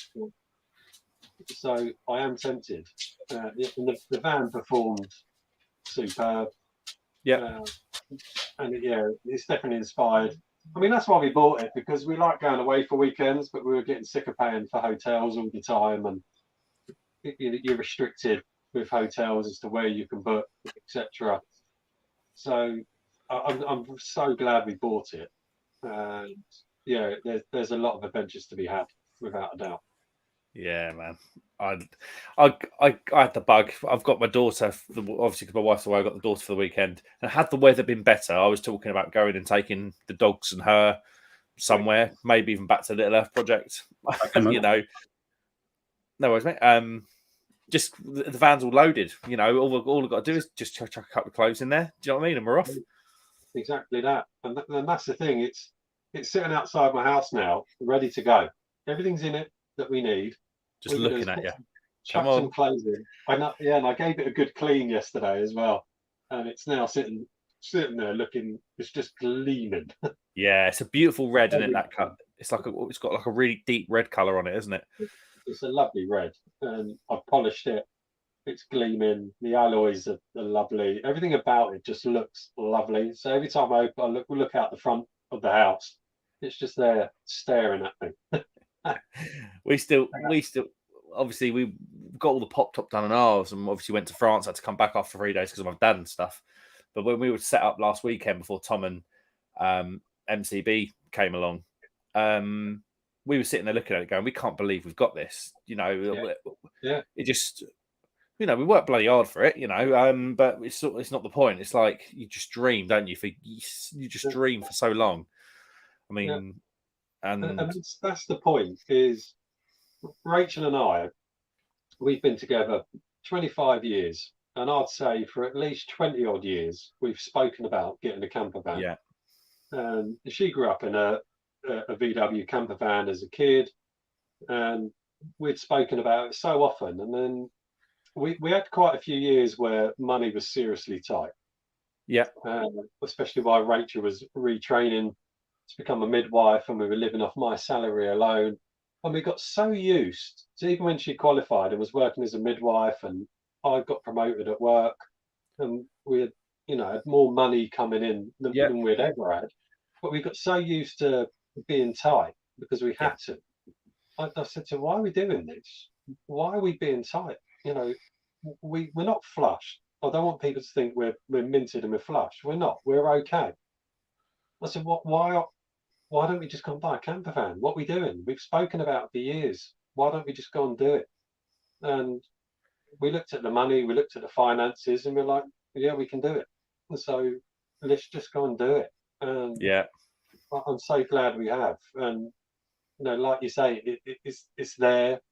You want to use it. It needs to be used, and it will. And it just offers different opportunities, doesn't it? And I'm delighted. I'm absolutely delighted. We took the plunge and did it. It's brilliant, mate. It happened. Yeah. Sometimes you just got to do it, and sometimes you just got to do it. James Hickey says, "What are we, Barbie or Oppenheimer? Are these two new films that are coming out by any chance?" I don't know what Oppenheimer is. Oppenheimer has got a few big names in it. I can't remember the ins and outs of what Oppenheimer is, but I know I'd like to see that over Barbie. Yeah, I probably would be Oppenheimer. So anything but Barbie for me. John says they have a shot every time you have a mouthful of beer. Oh, really? I mean, John, you might as well come on now. Come on, John. Neither of us want it. And I've come on, so come on, John. You might as well. I'm sure you've got the kids to bed now. Just pop on for half an hour, John. You've got the phone in your hand. You might as well. Brad Evans, hi peeps. Hope we're well and doing mighty feckin' fine. I just got in from the pub. Oh, nice one, mate. How's your little one, Brad? How's she getting on nowadays? Stu said, good question, James. Go to a matinee and catch both. My local cinema do £3 Mondays. There you go. That's cinema's pretty pricey, isn't it? Generally speaking. Is it Odeon or What's the one that they'll do like a movie for like £7 any time or something? Is that Odeon or is that Cineworld? I don't know. I mean, I've got the Cineworld Plus. So Rachel loves going to the cinema. So our Cineworld Pass cost me £13 a month, and you can go as many times as you like. That's good. Yeah, that is good. Mate, it's very good. Oppenheimer is the story of American scientist J. Robert Oppenheimer and his role in the development of the atomic bomb. Right, this sounds up my street. Yeah.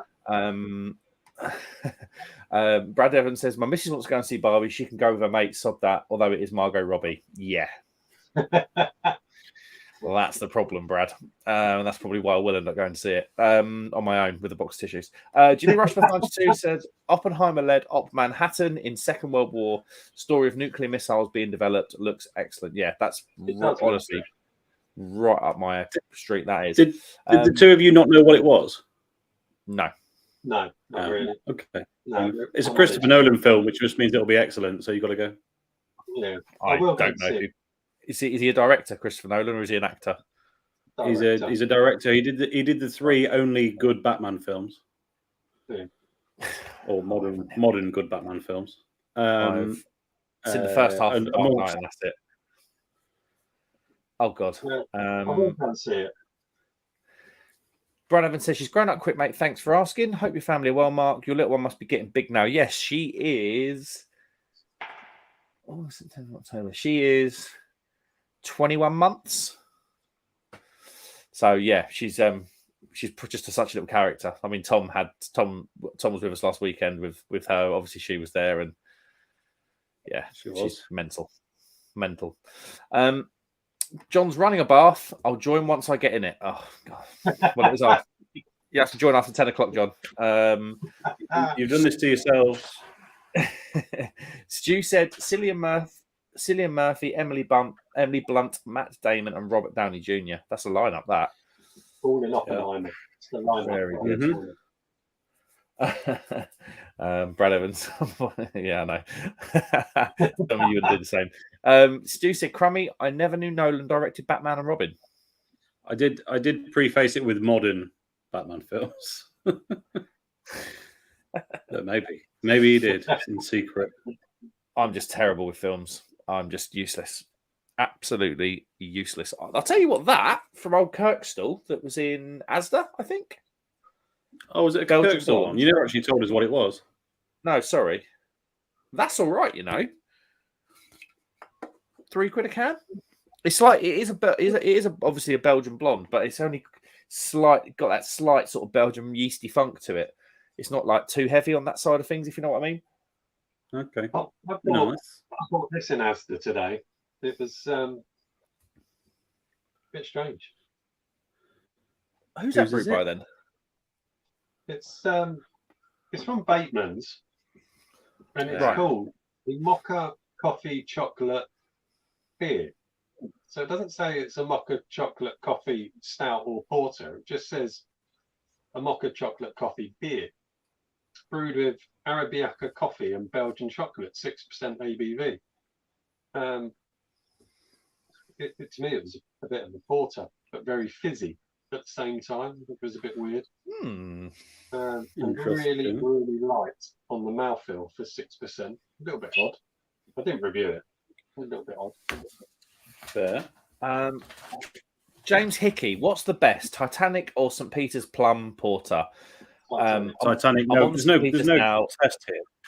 I'm both Titanic. It is night and day. St. Peter's are right by me. Probably 10 minutes away.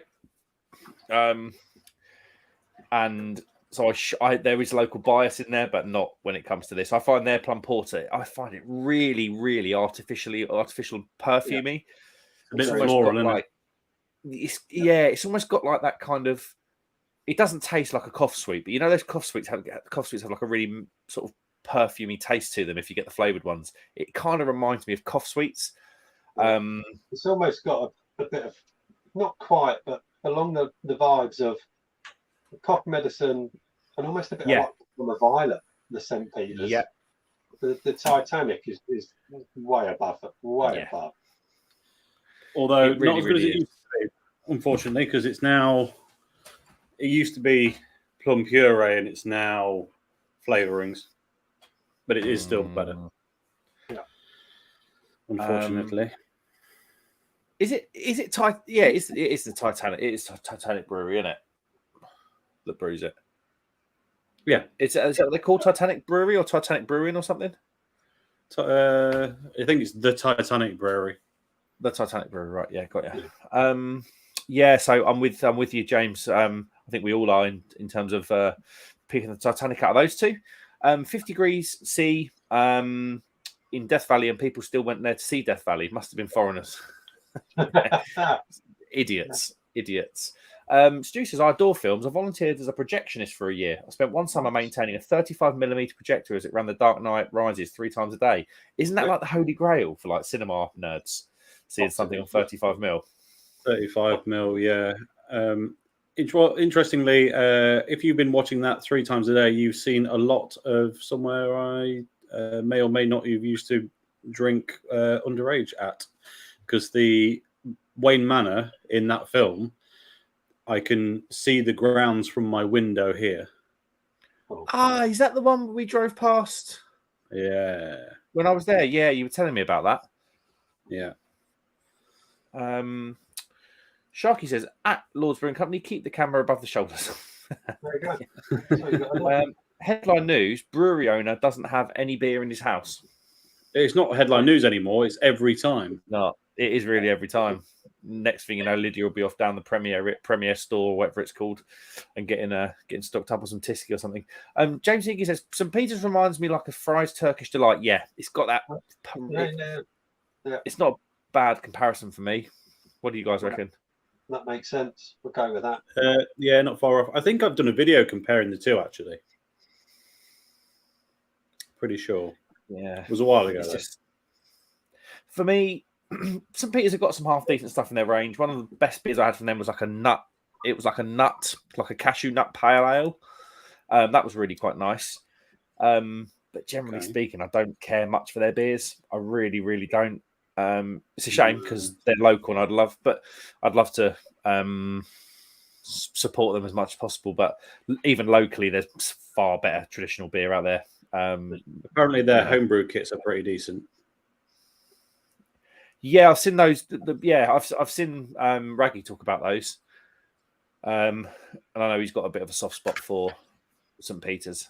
They've got a beautiful brewery. I mean, where they are, they've got like it's on the side of an old church, and the old chapel is where you can go and eat they do sort of afternoon teas and brewery tours and food there. Yeah. Very, very nice. It's right in the middle of nowhere as well. Massive music fan, Wags. Massive music fan. Wags, I presume, is Watts. What's all your go-to music artists after a few slurps? Chris? That's really tough because I've got such a varied taste in music. Oh, after I've had a few beers, what am I going to put on? I find that really difficult because I've got such a varied taste. Shall we circle back to Chris at the end? I do find myself asking a certain electrical device to play 90s rock music. Yeah. Okay. Yeah. Fair. Fair. Crumbo. So, if we're talking about music and you're having a few pints specifically, there's no better drinking music than the Dropkick Murphys. Yeah. I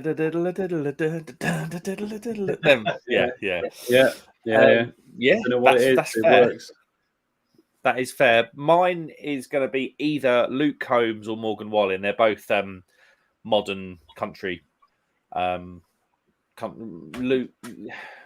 Combs is more sort of like country rock, and Morgan Wallen's kind of more just straight up country. Check them out. Luke Combs and Morgan Wallen for me.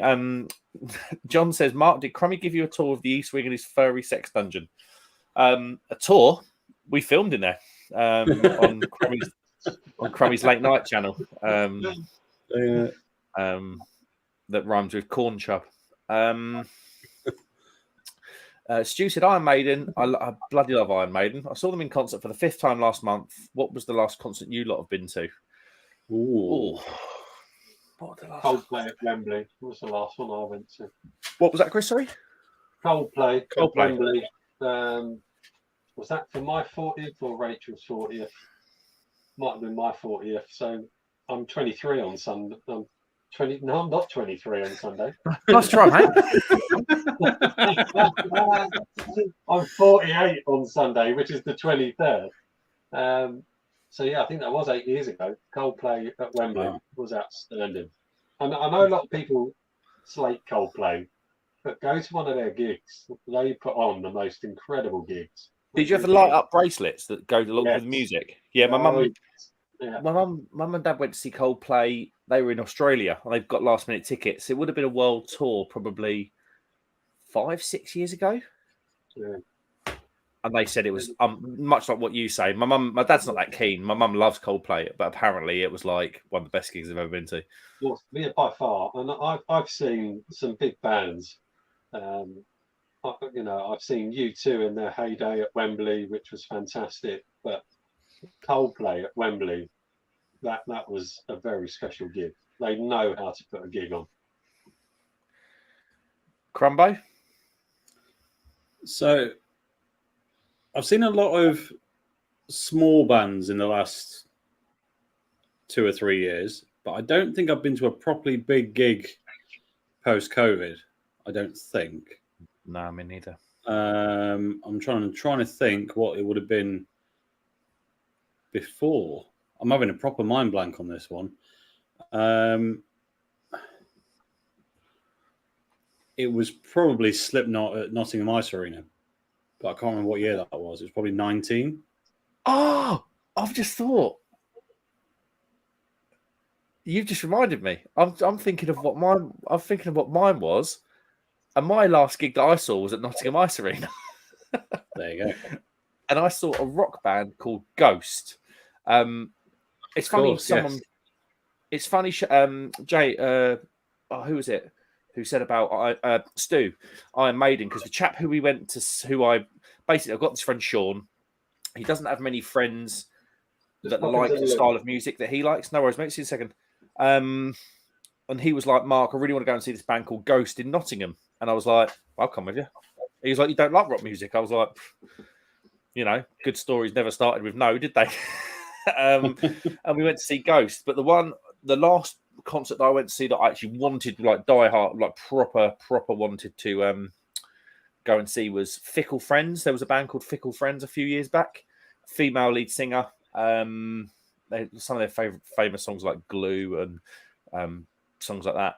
We saw them before at the Brixton Academy or somewhere like that. One of those O2 places in London, which was quite a big setup. And then we saw him again, which was the last one I really wanted to go to in Norwich, in a really tiny little venue. Really, really good. Really, really good little venue called the Waterside or Waterfront. It's like literally like you could probably squeeze maybe less than 1,000 people in there. But yeah, pretty cool. John says country music, hell yeah. Rasco says KLF. What would that be for? Is that a band? Might be. Shall we find out? Yeah, they're a band called the KLF. There you go. Oh, there we go. I'm not familiar. No, I'm also not familiar. Travis says, Lord's Brewing Co. John just got to my fridge in the shed and it's stocked up. There we go. James Hickey says, you're Morgan Wallen, very good. A lot of songs that revolve around alcohol. Yeah, not so much his newer album, because I think he got filmed, didn't he, during COVID, shouting some. He was pissed. He arrived home and he started shouting some racist stuff outside of his house. Someone filmed him. So we had to kind of not good. Don't do no. that. So he ended up having to. I think he ended up going sober after that. John says, Rasco, Trav, nice to see you. Jimmy, I'll bring this comment back up when Chris arrives back. James says, I'm not sure if you're football fans, but who's in your top 4 for next season? Crummy is not a football fan. I don't even know if Crummy would know 4 football teams to name. I could probably muster some, but every time someone mentions football, well, you're not a big film fan. Have you seen the In-Betweeners movie? Yes. So early on in the film, when they first get to wherever they're going, wasn't Mallorca, was it? It was Malia. I don't know where. Malia. And they're on the coach, and there's a load of football fans. And Will says, "Normally, I don't mind football. Normally I don't mind football, except for Burnley. Burnley can f off." Yeah. There was just I don't know why that line sticks in my head. My top 4 for next season, I think it's going to be City top again. Second place, I think Arsenal again, maybe. I think Arsenal are either going to do another second place season or finish 7th. I think Chelsea are doing a massive rebuild. I don't think they'll be in the top 4, though. I reckon it'll be them, Man United, and Liverpool. That's my thing. Rasco says, big up the Lords. Oh, Matt Hall says you've never been to a concert. Leave off, mate. I thought you'd be all over it.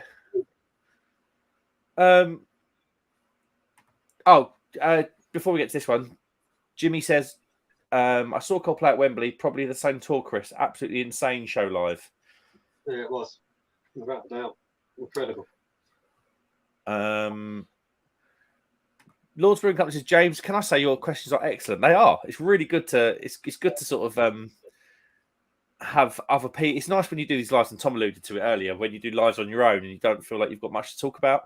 But when people ask you questions, it means we can answer them for you or give our opinions on something, and it makes the stream much more enjoyable from our perspective. It really does. So if you do have any questions, just let me know, and I'd love to answer them for you. I have a question. You know that repeating Coldplay DHL ad on Sky Sports F1? Yes. You know which one I mean, where it's the big yellow truck and it's the woman singing on her own and then it goes to the concert. Yeah. Every time you see that, do you hate the band a little bit more? Because I do. I really, that advert, just shut up. I really don't like it. It's so long as well. I'm just like, It is long. I know exactly. I know the advert you mean. Stu said, yeah, Ghost covered Phantom of the Opera this year. That was mad, that tour. They've all got these...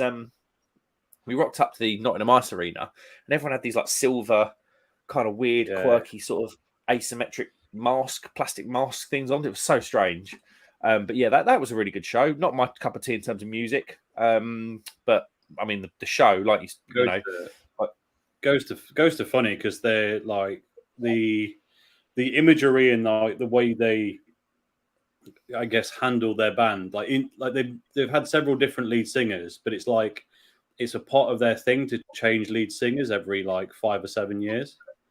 They just roll through them. It's just a thing that they do. No one knows who any of them are, or they probably do. But actually, if you take the aesthetics away, they're just kind of creating pretty easygoing late 80s rock music. It's not that heavy, but you would think based on the imagery it was they're very interesting as a concept. Matt Hall said, John, there will be some more content after the next sub box. Yeah, Matt, your Instagram's kicking right off with Lord stuff recently. Jimmy Rushfield said, had some good nights in the waterfront, Mark, hanging off the low ceiling to enter Shaqiri in my youth. Nice. Yeah, the waterfront, it's a proper kind of grungy little place, but they do get some quite sort of big acts in there from time to time. Stu said, me and Tom are going to visit the birthplace of Iron Maiden pub in London next month. They serve all the all the Trooper beers. I'm slightly excited. Which pub's that? I don't know. The only issue with the Trooper beers is they're brewed by Robinsons. I believe it's Robinsons. Is it Robinsons? Right, yeah, they are. It is Robinsons, yeah. Tom's is good. But they've just released, because they've got all the... I had a Trooper beer in here. It went out of date, so I chucked it. That's probably in here, actually. We've got this box of stuff that I didn't... It was a Saki beer. Okay. bit different. Interesting. Rasco said, in the early 90s, KLF burnt £1 million on stage. Wow. What? KLF? What? They used to come out with some belting tunes, didn't they, in the 90s, KLF? Yeah, weird. Il Corvo, how you doing, mate? He said Chelsea will suck again. Yeah, I don't think it's going to be Chelsea's thing at the moment. They're going to be a couple of years, I think, before they're even anywhere near it. Man City, Arsenal, Liverpool, Man U, Newcastle, and Chelsea. That's a fair shout. James Hickey said, if there were 3 pairs of headphones and you could only listen to one pair, which pair are you picking? Pair 1, 60s, 70s, pair 2, 80s, 90s, or pair 3, 2000s? 80s, 90s for me. That's like talking Japanese to me. I've got no idea what that means. He's saying basically, would you rather listen to 60s or 70s music, 80s or 90s music, or noughties music? Oh, okay. Sorry, I am a bit thick. I'm not a big fan of the 70s, but I love the 60s. I love listening to 60s music. I love 80s. I was born in 75, so the 80s are right up my street. And still enjoy a bit of the 90s. So, yeah. But I listen to all sorts. I even listen to classical, country and western, rock, pop, whatever. I listen to so much. There you go. Yeah, I would be pair 3. 80s, 90s were terrible decades of music for me, for the stuff I like to listen to, but the 2000s was good. The Cart and Horses in London, the birthplace of Iron Maiden. Okay. There you go. That's cool. But yeah, I was saying the guy that took me to Ghosts. Terrible music. The stuff I like, mate. You got to remember, 80s and 90s, when my mum done the housework, all we ever used to have was Tina Turner and Phil Collins. Like, I am done with the 80s. I don't know what to say. But yeah, well, I mean, it's a risk because you don't know what music from that era you're going to get. But I'm going to take it on. I'm going to take 80s, 90s just on the hope that it drops some Metallica, Guns N' Roses, Motley Crue, and Nirvana in there, and hope for the best. That's my. Yeah, what you're really going to get is George Michael and Pet Shop Boys. Possible. James Hickey says the stout Robinsons made for Iron Maiden was decent. Yeah, I never really had the Trooper beers. Did they make a bitter? I feel like I had a Trooper bitter once. The normal ones are bitter. Yeah, that's the one I've had. Fear of the Dark traditional English stout is my favourite. That must be that stout that James was just talking about. James, I think that's the same one. There you go. How's my daughter getting on? Is she's sleeping? Yep, she's upside down in her bed, bless her. Fair enough. What's everybody drinking? Are you still on that Czech stout, Chris? I've got 2 on the go. I'm being greedy. The Guinness Original with a very battered label. Yeah. And yeah, I've still got the Czech one because that's the Guinness Original. That's the Czech. I might just do that actually. He's blending live. Chris's beer reviews, brewing and blending. Are you drinking a stout, Tom? Yeah, I've got the beer monster on the go with my favourite beer from last year, the coconut mild, the one and only. But I want to save a bit of this for later in the weekend. So this is going to be my last one. I'll have something else after this, I think. Yeah, I'm taking the rare breed very easy because it is potent. It's opening up a bit now. It is. It's getting there. It's getting there. I'm a bit in the John camp. I've got very few beers in at the moment, and I've got a keg in the PD that I've had a couple of pints out of over the last couple of days. But I've got a friend coming over tomorrow, so I'm really trying not to drink what's in the PD. But I've got such little else. I'm struggling. What have you got in the PD at the moment? I've got Hertog Jan in the PD at the minute, which is a great beer. And all the other beers that I've got left after what I'm drinking now are all. I was tempted to do a live with a just drinking. I didn't know how to label it. It was going to be on the lines of drinking the crap I've got in the beer shed, which was beers that I wanted to review, but I could only buy in a 4-pack. But I knew they'd probably be crap. and I've still got a few ones loitering around. So yeah, I might start opening some terrible beers in a minute. Classic case in point. I've got these that have been sitting on my shelf for 4 months now, 3 months. The Brewdog Neon Dream Tropical Wheat Beer is absolutely rubbish. Yeah, I might have to hit the Hertog Yang in a minute. And I think my friend is actually going to be driving tomorrow, so I probably could afford another cup of that. Crack into her, Chris. Why not? Stu said they released Trooper X this year. It was a 10% Imperial Stout. 16 quid a bottle. Shame it was not very good by the looks of things. 16 quid from Robinson's Stout. Well, if you wait till August, that'll be an £18 beer or whatever it's going to be when the old duty goes up. True. Crazy. James Hickey says the Wham documentary on Netflix was decent. For me, George is one of the best songwriters and fantastic voices. Yeah, I grew up on Wham and George Michael, like my mum doing it, and some of his stuff was pretty decent. I mean, I watched. I think that was the documentary where they kind of went through his life. It was a bit like the Queen. It was a bit like the Queen film, I think.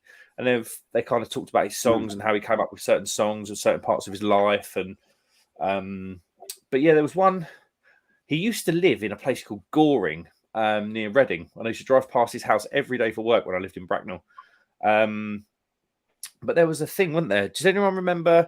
Was it Deal or No Deal? There was a show called Deal or No Deal, probably still going. And I think it was Deal or No Deal. And someone was sitting on there. They went in the chair and they were opening all the boxes to win all the money. And it was something like they said at the start of this episode, "What do you want? What do you want for the money? What are you going to do with the money? How much do you want?" And she said, "X amount of money because we want to do IVF or something." And she ended up winning, like, I don't know what it was, like $5 or something, nothing, obviously nowhere near the amount of money she needed for IVF. And then someone had rung the show, the producer, and they put her in touch and they donated the money to her to have IVF. And it was George Michael. Apparently, and it was like, he was a very generous man. Oh, just like incredible. Like, what a guy. I mean, He grew up not far from where I grew up. I grew up in a place called Burntoke. And the next town along was Kingsbury, and that's where George Michael grew up. I went to Kingsbury High School, and you'd quite often see him around in those parts. But yeah, he was. I was never a fan. I didn't mind Wham as a kid. They were quite poppy. I was never a big fan of his solo stuff. He did a few good things, but an amazing songwriter. But yeah, by all accounts, a very, very caring, generous man. Yeah, that was yeah, quite something when I heard that story. It's only one. Unfortunately, it's only one of those stories that you hear once he passed away. But I suppose it's probably a credit to him that he didn't feel he had to splash it all on social media. It annoys me when I watch his YouTube videos and they go and there'll be a YouTube video and it'll be nine times out of 10 in America, and they'll go up to a homeless person and get him a haircut and buy him stuff, and they put in the camera in his face all the time. And they're trying to act like they're being really... And I hate that kind of like fake generosity thing, because it's not being generous. They're just using that person for content that's going to make them a few quid on YouTube. Obviously, it's better that it does happen than not. But I suppose that kind of that anonymous kind of donation thing, I don't know, got quite a lot of respect for that. Oh, the Trooper 10 was in a 660 bottle. No, well, that price tag doesn't seem too bad then. I mean, it's not cheap, but yeah. I mean, I'm not going to get it out again because, like Tom says, I've been parading it now on the live stream for about 6 months. But that, no, show us again. Show us again. I'll go on then. Seeing as you asked, this 330 bottle of Good King Henry. That's the 330 bottle, and that was something like 23 quid. What? Yeah. 330. Wow. Yep. But that is the highest. If you go on Rate Beer, that was, at least when I looked probably about a year ago, the highest rated British stout on Rate Beer. Because Rate Beer's got two ratings, isn't it? It's got one for actual how good it is, and I think it's got a rating for how good it is in the style. And it had 100 out of 100 on both. So it's quite well thought of. Mark Jones says, "Hey up, lads. Hey up, Mark. How you doing, mate? Thanks for coming in. Hello. How, you keep busy? Probably been down my neck of the woods again. He's normally driving bits in and around Norwich and whatnot. But yeah, I've got. What have I got? Have I got any? Have you got any special bits? Kind of you're keeping, lads? No. Well, not sure. Actually, hold on. What do you mean by keeping? Do you mean keeping Well, for review or just? I've got a couple of I've got 21 and 22 Fuller's Vintage. They were given to me actually by a chippy who I work with. I've got the Chimay, that whacking great big Chimay Magnum. Then I've got some nice bits. I've got New Bristol Brewery salted. Ah, yes. I've got one of those. You were talking about that beer, and I've got the two that Paul gave me, which are one's the Goose Island. What's their special? Bourbon range? County. Yeah, I've got one of those, and I've got one of the KBS, CBS, KBS. What's that? I've got one of theirs as well. American brewery. Founders, isn't it? KBS. Founders, KBS. Right. Yeah. Yeah, I know the one. That's about it. I've got a couple of bits. I've got a Sierra Nevada Bigfoot from 2 years ago. That's still aging away. Cool. That Sierra Nevada, that narwhal barrel aged thing that I had. Oh my god, that was another level. That was choice to be made on the next beer. Do I go for a beer that Mark bought me, or for a beer from a not very well known brewery in England, or a beer from a semi known brewery in Scotland? Oh, what's the unknown brewery or lesser known brewery? The lesser known breweries are the English one's Little Ox from Bicester Way, and the Scottish one is Cromarty. And what was the one I got you? Ampersand. It's probably the Ampersand Stout. It'll be. Oh, the Cowella. Yeah, that's good. That is good. But is it a I suppose it's 20 past 10. It is kind of stout. It's not a big stout. I'm going to go for that next. Hogarden Rosé. That's a step in a different direction. I like your style. 3%. Just want to crack it open. Chris has got one. Oh, you got it out of the box, didn't you? This was out of the mystery box, wasn't it? The mystery box, yeah. Stu just shouted Scotland in big letters. Scotland. Oh, yes. Yeah, good. Just do it. Yeah, go for it. Shall I go Scotland? I'm going to get it out to warm slightly then, because it's a big one. Mark Jones says 23 quid, you beer snob. Yeah, I know. It's a bit of like local, like them beers that are like famous locally that I've just always tried to get my hands on. Is that coming through? Oh, Wee Heavy. That'll do. That'll be quite nice. Wee Heavy at 7% called Pibrock. James Hickey, thoughts on Northern Monk's new releases into the supermarket? A bit of a shambles, in my opinion. I am with you there, James. It's probably like one of the worst in terms of supermarket beer. It's probably one of the worst falls from grace that I've seen in a long time. They did put one into Asda. Sorry, are they that bad? Yeah, they've dropped a couple, haven't they? That just sound like Tiny Rebel. Yeah, they are going down that kind of like absolutely down the Tiny Rebel road. Everything's got a gimmick behind it. Yeah. And Northern Monk don't need to do that. No, they don't. I mean, I haven't bought them and I won't buy them, but I've watched the reviews of them and they've been absolutely slaughtered. in the reviews, and Northern Monk just don't need to do it. Is this a problem though that they've got in that the people like us who will sit there and go, oh, they don't need to do that. They're really good at brewing. They should stick to doing proper stuff effectively. But we're also probably not going to buy their stuff out of the supermarket a lot of the time. I mean, that is... So then they've got to, I don't know. I get your point, Tom. I really do. And I don't know.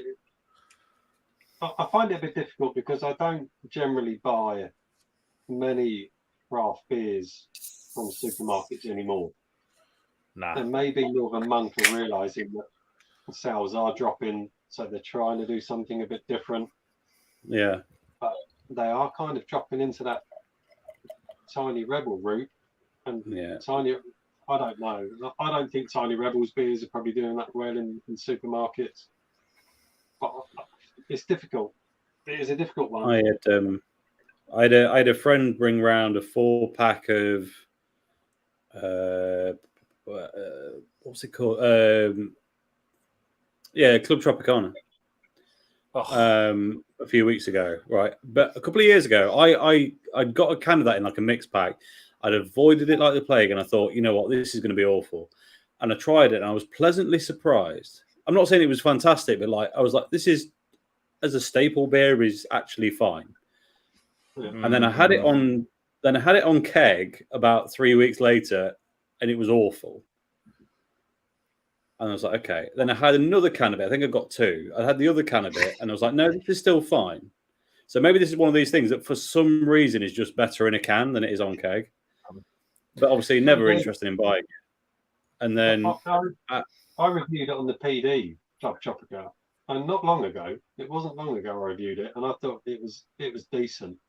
On the PD, I found it really decent. What is it? Is it like a pineapple IPA or something? Or is it something like that? They do a Pineapple Express, which is still fairly decent. But Club Tropicana, it's just like a tropical IPA, effectively. Yeah. And I agree with Tom. In cans, it's pretty decent. On PD, I thought it was pretty good on the PD. Well, this latest set of cans that my mate brought around a few weeks ago, it was dire. Really? Yeah. So like they're either, I can't work out what it is. Is it completely inconsistent, or maybe? I don't know. It wouldn't surprise me if it's inconsistent with Tiny Rebel.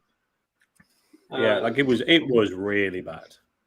I mean, I'm not a fan of Tiny Rebel. I'm really not. No. They used to be decent, but then they just got crazy with their ideas, and they did so many gimmick beers that were just ridiculous. But I'd always heard reasonably good things about Club Tropica on the PD, so I got a keg of it, and fair dues, it was all right. But I wouldn't buy anything in cans from Tiny Rebel, any of their new releases or whatever. I won't buy them. And Northern Monk just seems to be following their crazy ideas, and I won't buy them. You watch the reviews, and they're dreadful. The thing is with Northern Monk, if I wanted, they were good because obviously I don't live near a city or a bottle shop. I don't really have. I think my nearest bottle shop would be in Norwich. So getting beer sometimes you can be a bit caught out. You know, if you've got something on. 9 times out of 10, Northern Monk, I could go into a supermarket and get a couple of cans of Scarfell or Transient or one of those beers, and you know, it wasn't like top level. Perfect beer snack. Name me a better beer snack. Got to be done. And don't get me wrong, it wasn't like top level stuff. Oh God, Chris, is that Vocation cookies and cream, whatever they call it? Oh. Now, I'm sorry, I'm going to say it. I genuinely think they're fast becoming a Brew York for me, Vocation. They are falling very, very quickly into the massively overhyped. Ironically, the best beer that either of them have done in a supermarket is the collab they did together. The sad thing is... Oh, that was their stout. Sweet Temptation. Yeah, that was a good stout. I found Sweet Temptation too sweet. But if you take that, which is their double coconut whipped, whatever. If you cover that and just go on there, naughty and nice chocolate stout was lovely. But this macaroon, coconut macaroon, I don't particularly like it. And it's been in my fridge for months. This is what I'm talking about drinking all the crap that's been in my fridge. What percentage is that, Chris? Did that say 6 or 8? 6. And I had another can of it. I can't remember if I reviewed it or not. I don't think I did. And I didn't rate it then. But again, I'm just drinking what's left in my bar until I do a proper beer order. The problem I had with Vocation's Naughty and Nice Stout, I found it horrendously sweet, and I found it really thin. And as a result of it being thin, it was like a little bit too carbonated as well for me.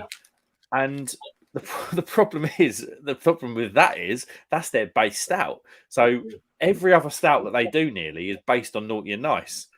So as a result, I struggle with their stout range.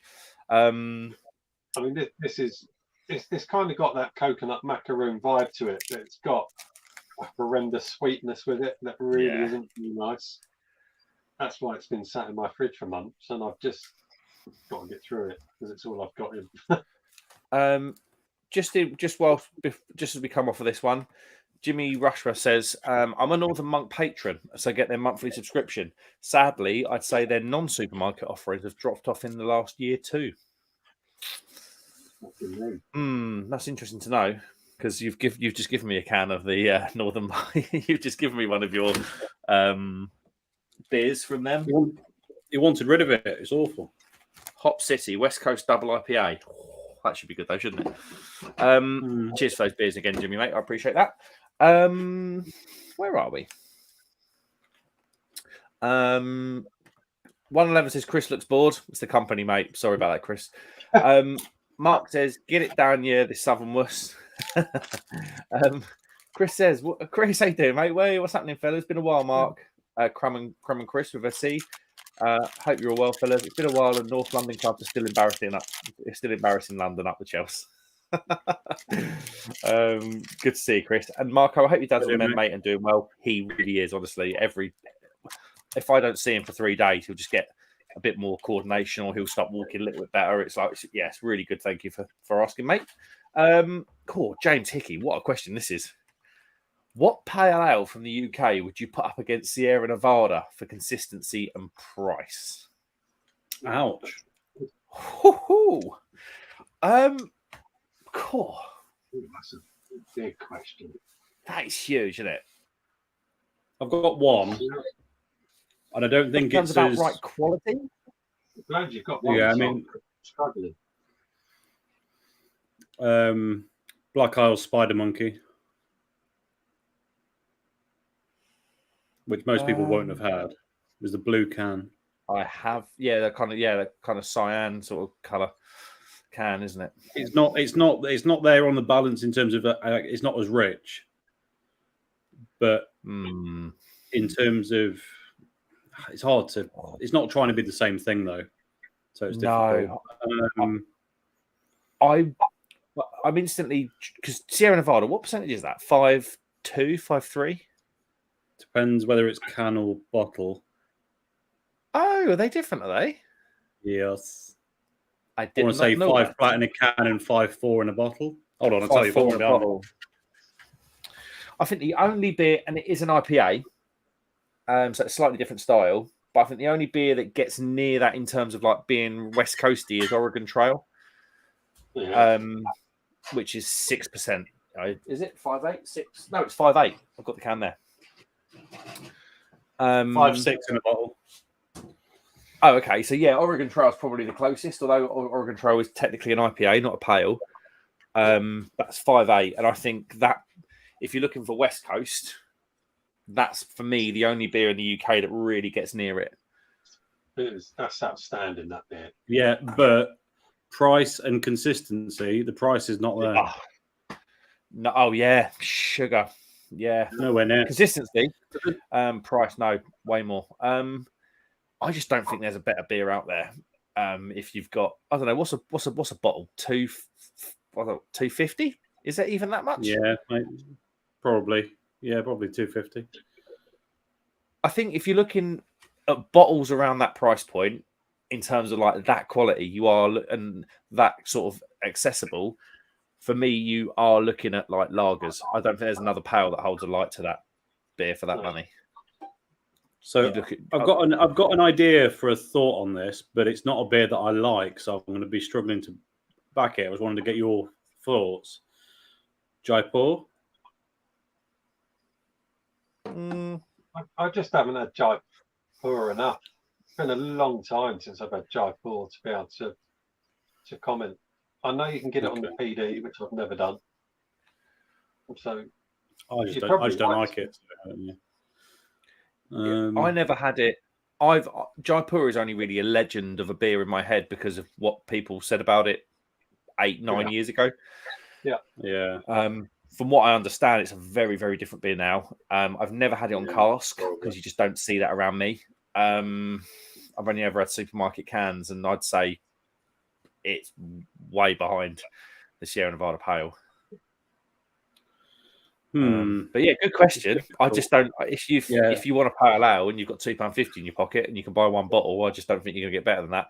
I really don't. Yeah, I think I can list several that I think might be considered better. I mean, even then, I'm not sure, but they're twice the price, if not 3 times. Yeah, like I would say something like People, Money, Space, Time from Verdant. It's a very different beer. It is a pale, technically, 3.6%, I think it is. If that, yeah. If that, 3-4, something like that. Yeah, again, though, it's half the ABV and twice the price. Double the price. Yeah. I just don't think you're beating that, James, if I'm honest with you. I just think it's too good. I mean, Paul was saying, because Paul's obviously well into his American beers and Paul loves his West Coasts probably more than most. He was saying things like, and the reason this type of beer from Sierra Nevada will always be king is Sierra Nevada have got a guy that work directly with Yakima Chief and tells Yakima Chief when to pick the hops. I mean, and then they get first choice. So they're getting the best hops at the right. I imagine they probably study how much oil's in the hop, and they'll know down to the T, won't they, what they want. Yeah. And yeah, if they're picking the hops at the perfect time for what they want, and they get first choice of those hops, yeah, they're going to be producing the best beer. And that's why I believe, double check this, but I believe, is it Verdant and Cloudwater? I believe they are part of a buying group. So they can go, I believe it's, double check this. I heard this at a beer event about a year ago.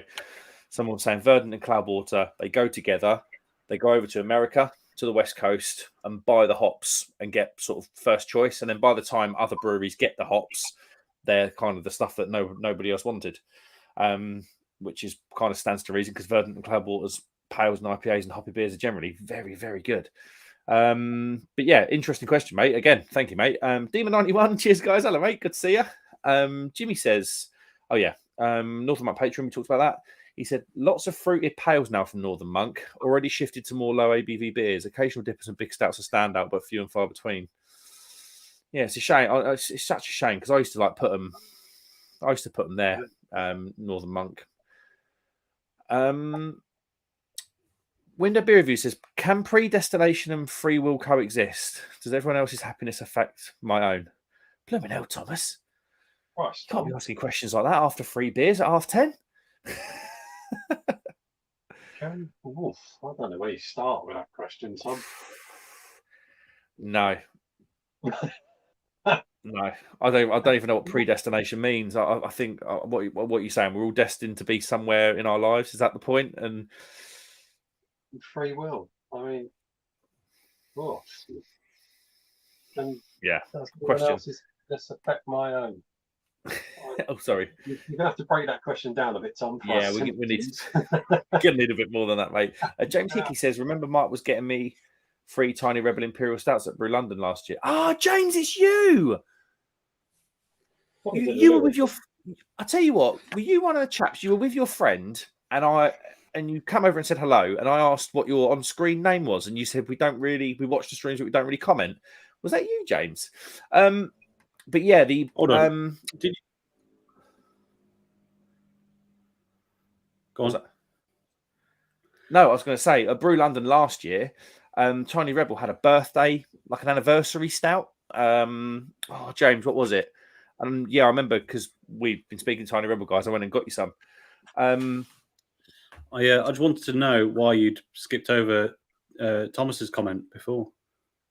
No, we didn't. We highlighted it. We just said we'd need a bit more context because that's quite a loaded question.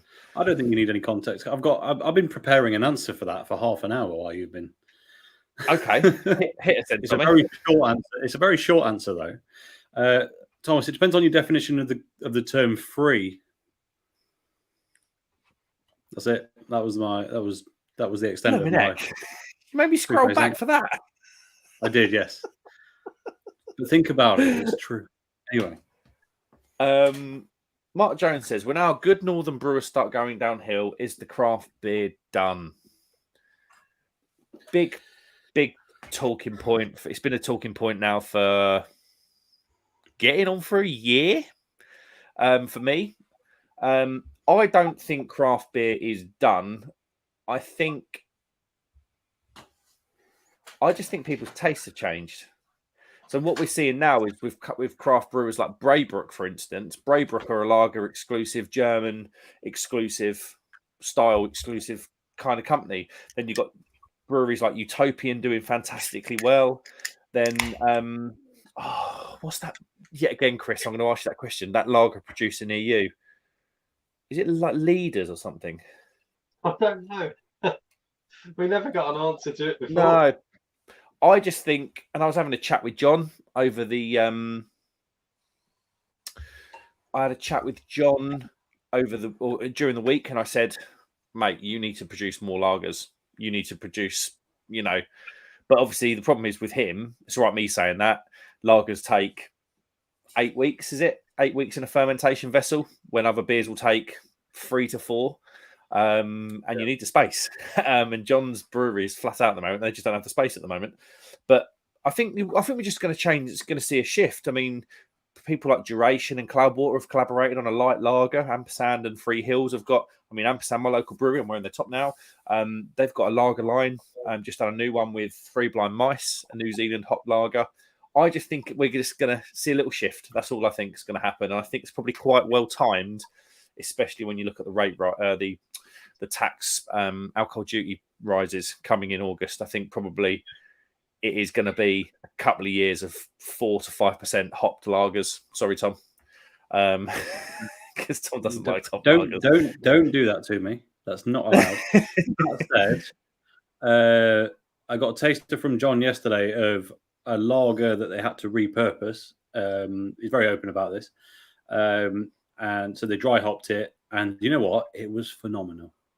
So It's not just the concept of hopping the lager that's problematic. It's what you hop it with, and that worked out very well. I think it was different yeast strain as well, which really helped.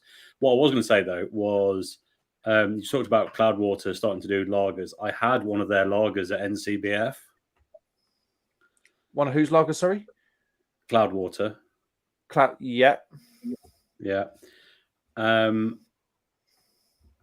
think I'd rather buy a can of UK brewed Heineken. Wow. Yeah. Not good. Just so boring. So boring. But I think we've also got to look at trends and fashions. And I think some of it can go back to, you can kind of trace back to Brewdog. When Brewdog first hit the scene, they were coming out with these massive hoppy IPAs and fruity IPAs, which set a trend. And a lot of small craft breweries popped up that started making similar, but didn't have a core range of beers that they were selling regularly all the time.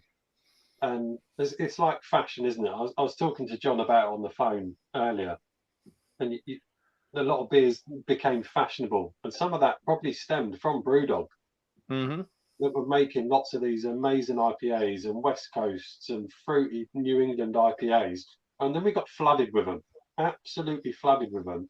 And for a while, certainly through lockdown, when it was something new and a different, when everyone was in lockdown, something new appeared and you're in lockdown, so let's buy these things off online, etc. And there was that huge boom. But now everyone's got a little bit bored of New England IPAs, and I'll admit I have. So there's a lot of these craft breweries that popped up, they were making that style, but didn't have a core range of almost like traditional ales that they could fall back on. So some of those have dropped off and have collapsed. And it's a fashion. It's the same with clothing. It's the same with music and lots of other things. But they come round again. Yes, we've lost some good craft breweries, but a lot of those didn't have an amazing core range of traditional ales, good bitters, good lagers. So they've dropped off. So has craft, the bubble, if you like, and that's what a lot of people are talking about, the craft beer bubble, has it burst? I think some of the styles, the bubbles burst, which has affected a lot of breweries. Some have survived because they've got a good core range. And you look at John, his business is booming. But he supplies a lot of pubs, does a lot of keg or cask, whatever you call it. I don't know the ins and outs. But he's always had a good core range of that traditional style, which a lot of people are going back to. So that like the New England IPAs and that style, I think the bubble has burst, which is why Northern Monk are putting this absolute crap in supermarkets now, because they're trying to put something different in to get the sales. So there's an element of the bubble that's burst. Absolutely. That I agree with, but not as a whole. I don't think as a whole it's burst. Not for me. I agree with you. I think styles go in and out. I think, the next couple of years everyone will be producing lagers, and then it might be a couple of years after that. It could be like the year of the stout, or a couple of years of the stout. So I don't know. I think we probably had the stout season actually with all these sweet stouts. But I absolutely agree with you, Chris. I mean, it says it all that Verdant have now got a core range. Verdant, one of the pioneers, probably leading lights really in terms of IPAs and pales and hoppy beers in the UK. They've now got a core range of cask best bitters, English pales. I think they've even got a mild or something, and different. Verdant. They've been clever, and they knew they needed to do it. And even Cloudwater as well have started to cask a lot more of their beer and make it appeal to different people. Because that style of beer was sale. Lagers, traditional style ales or bitters, even if they put a little bit of a twist on a bitter, they will sell. New England IPAs hit a boom, and that boom's always going to vanish. But some breweries have latched on to, hang on, we know people like lagers, we know people like ales, they're traditional, it's traditional British or English, so they're producing and they're still surviving. New England IPAs in a year or two's time will probably come back round again. Yeah, they will. It's just gone out of fashion for the moment. Yeah. What do you reckon, Tommy? I think it's interesting. I've not made that correlation before in terms of breweries going under, not doing any kind of trad or core lines. But I think you're right in a lot of cases. I'm now racking my brains to going through all the ones where I know they are, I used the word before, painfully craft, as in refuse to look at anything else because it's not hip enough. And I realised that if I currently go to any of those people, yes, they've still got very impressive West Coast, East Coast, and everything in between, and some horrifically strong stouts, which I do enjoy on occasion, but it's not a daily purchase, let's be honest. All of them are either doing what Verdant and Cloudwater are doing and moving into cask and putting on a lager and everything else, or they're panicking, flapping, and putting out some not very good fruity whatever it is. There's definitely two roads people are taking. I think I know which one's going to work. I just find it really interesting now that, I mean, I'm going to go back to them for the 15th time on this stream. Braybrook, I would love nothing more. I've got a fridge full of hoppy beer in there, And I would love nothing more than a pint of that smoked lager that they had last week, or their Helles that they had last week on at the pub. It was so good. It was just it was just. I think people are hopped out, whereas these other brewers like Braybrook, Utopian, or another one like we just talked about, they are putting character in beer, not through hop. So before, all the character in a beer was hop. I say not all, it's generalizing a little bit, but when you look at the hype beers, the in vogue beers, Northern Monk as an example, they were all hop showcase beers. Whereas these guys have found a way to make malt forward beers interesting. Whereas before, 2 years ago, malt forward beer, well, give me a pineapple mango hop beer, please. Whereas speak for yourself, but yeah, go on. Yeah, I know. Yeah, you obviously, you're absolutely right. I know you love your malt forward stuff, but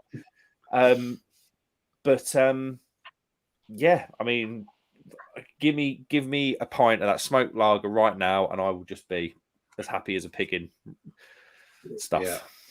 Well, speaking of, it's not smoked lager, but that wee heavy, it's Fuggles hop, so there's basically no hop character to it other than a little bit of. It's basically a spice additive at this point. That is glorious.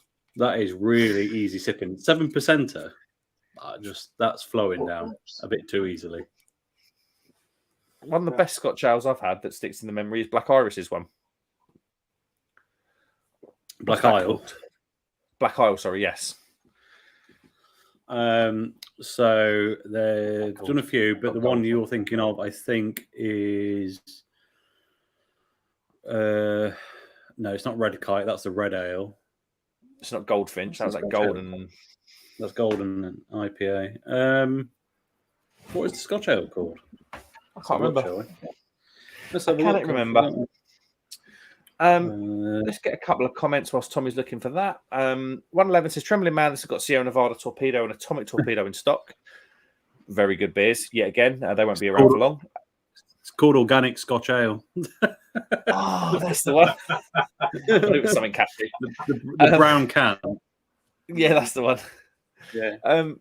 James Hickey said all I could come up with around that price with the Sierra Nevada thing was Timothy Taylor Landlord, but they are miles apart still. Yeah, they really, really are. Nowhere near. Jimmy says, like Cromie says, I reckon Jaipur is probably about your British equivalent to Sierra Nevada. I don't think it shades it though. Personal shout out to Bengal Lancer by Fuller's. I mean, Jaipur was meant to be a Sierra Nevada clone when it first released. Yeah. That was the basis for it. And then Punk IPA was meant to be a Jaipur clone because that's where Martin Dickey had brewed before. Yeah, Jaipur was a Martin Dickey beer, wasn't it? Yeah. Not sure if he created it, but he worked on it for sure. Yeah, 2000. When did it come out? 2005, I think, somewhere around there. James Hickey said, "Yes, we hired a camper van and stayed at someone's drive for a $5." Yeah, that's right. I do remember. Thanks for coming in, mate. You honestly, some of the questions have been fantastic. James says, "I've got a bottle of 2023 Hoptimum from Sierra Nevada chilling in the fridge. Anyone had it yet?" No, not the 23. I haven't. No, me neither. I've just got to say, completely off topic, farmers work their asses off right behind my pub shed are fields, and the farmers are out there with their combines and harvesters, and the noise, and you probably can't hear it, but the noise is immense. They're getting it. You know what? You know why, don't you? Getting it in before the rain, aren't they? Yeah, we're getting a month's worth of rain tomorrow. If it's okay to harvest now, they'll be doing it. Yeah, I love it, but I love that. I love sitting here, and from my bedroom window, I can see them. I think it's fantastic. Yeah, harvest. Obviously, Norfolk and Suffolk and East Anglia is literally the UK's breadbasket. So we are just harvest around our way. Like I was saying to Tom, you'll get people with one of my mates is an alarm engineer, but he does a load of tractor driving and trailer driving during harvest. Like the whole county's almost like comes in on the harvest. It's brilliant. Love it. I love the sound. I was stunned last weekend to be able to go somewhere in the countryside and there are no animals. It was bizarre. Absolutely bizarre. Which was quite good because Yeah, no animal, no livestock. Oh right, yeah. Just the fact that it's just field after field after field, and it's all just wheat every single field. Yeah, it's incredible. It's true. It is true. We've got a few pig farms to the east in the east of the counties, but yeah, generally it's pretty much wheat and barley. Generally, Mark Jones says I was in Lytham St Anne's near Blackpool last week for 4 days and found a cracking craft beer shop bar, called the Hop Shop. One of John's beers was on Chosen Man, really nice but too cheap. Chosen Man is the modern British bitter, modern isn't it? Bitter, yeah, modern bitter. That is a good beer. I had that on cask at the York Beer Festival. There's my glass. I had it in that very glass there. And yeah, very good beer. James Hickey says, beers like the Northern Monk Fruit Crumble Pale Ale, I'd rather have a can of Copperberg mixed fruit at less than half the price. Yeah, they're killing their reputation at the moment, Northern Monk. I don't know what the hell's going on. Jimmy Rusher says, not everybody got to go and pick up my Barnsley from a boozy evening. Hopefully catch you mid-August, Drury lad. Yes, you will, mate. And the reason I told Tom this, so Jimmy's engaged. I think, Jimmy, are you engaged or with a girl called Georgia? He said he wasn't engaged. I remember he wasn't engaged. There you go. Georgia could have changed in the last week. But... Yeah, it's true. Yeah. I don't know what George's surname is, but it's not Barnes. But the reason he calls her Barnesy is when, in his own words, when they first got together, she always wanted to be with him, so he called her a barnacle. And then the barnacle name stuck, and it's been shortened to Barnesy. There you go. It's a bit of a character, is our Jim. Yeah, take care, mate. Take care. Say hello to Georgia for me. And we're up to date with the comments. I'm going to go and that's not very good. From North Brewing. They're another brewery that's doing weird things at the moment. I can't figure out why. Interesting. Interesting. Talking of nature, obviously I've just mentioned the farmers behind me. But in my pub shed, you can't see it. But over that side, got a strip behind me. And above the strip light, there's a spider that has built an incredible type of tunnel of a web. And you get the house spiders that are just like that, those huge house spiders. There's one of them that lives up there, and the spiders don't bother me. Got no issues with them. And I've watched him up there, and I've never destroyed his web because she, because that'd be unfair. And tonight, a couple of cranes, because I've had the pub shed door open, a few crane flies have flown in.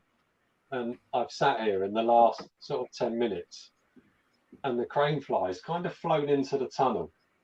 Not actually landed on the web, but just flown into the tunnel. And the spider, I wish I could have filmed it. One day I might try and film it. Has chased this crane fly around the tunnel and has now got... And it was, I don't know if you've noticed, but I've kind of been staring up. And I've watched it chase it and chase it and chase it. And it's finally caught it. And it's enormous. It's an enormous spider. Wow. And it's finally got it. And I think... So, I know you said it's a large spider and it's made a tunnel. You've not got a funnel web on your hands, have you, Chris? Well, you look at its web. Its web is incredible. It's got to be 0.5 meter long of this tunnel, and it just sits in one top corner.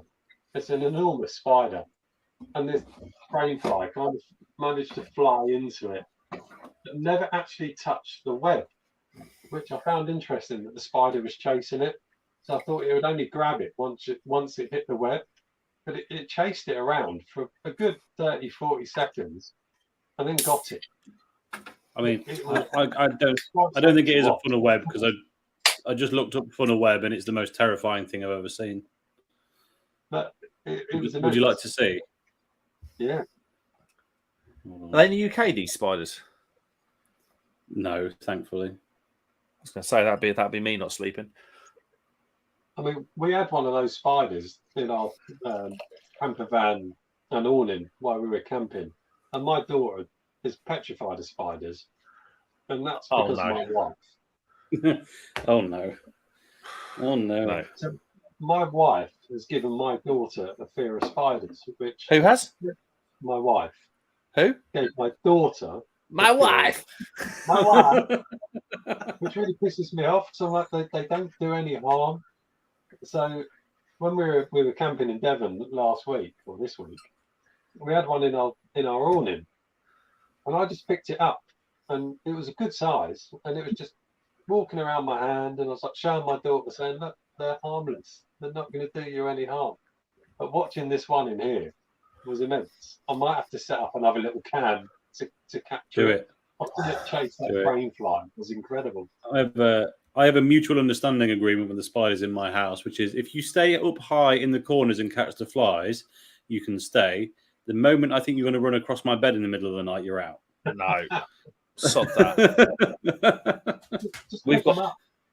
We've got 2 border collies that eat them, so we're pretty much a spider-free house.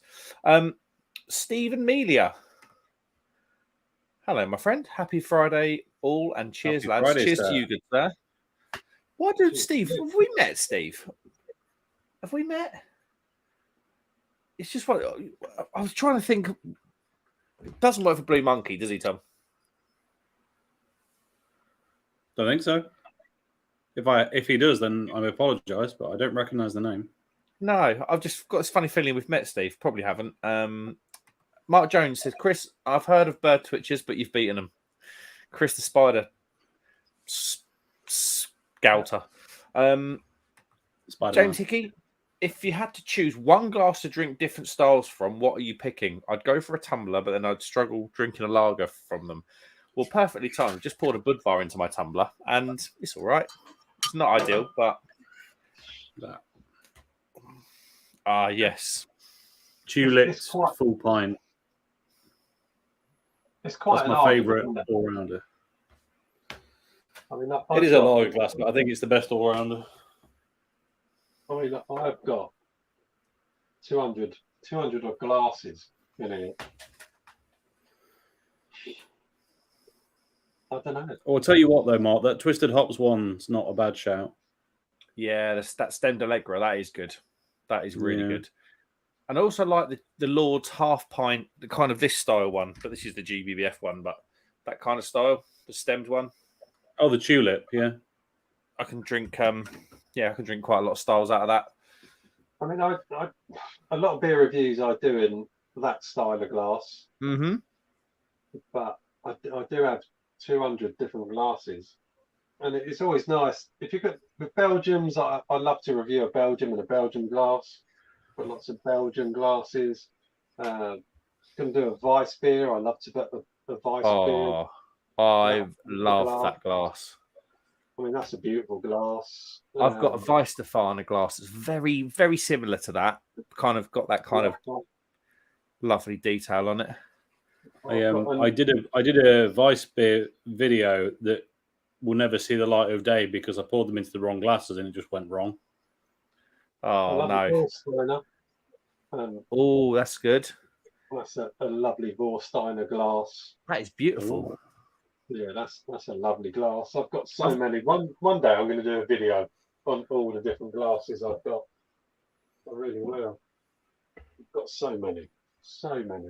If I'm doing a beer review, generally most of my beer reviews generally go in that style.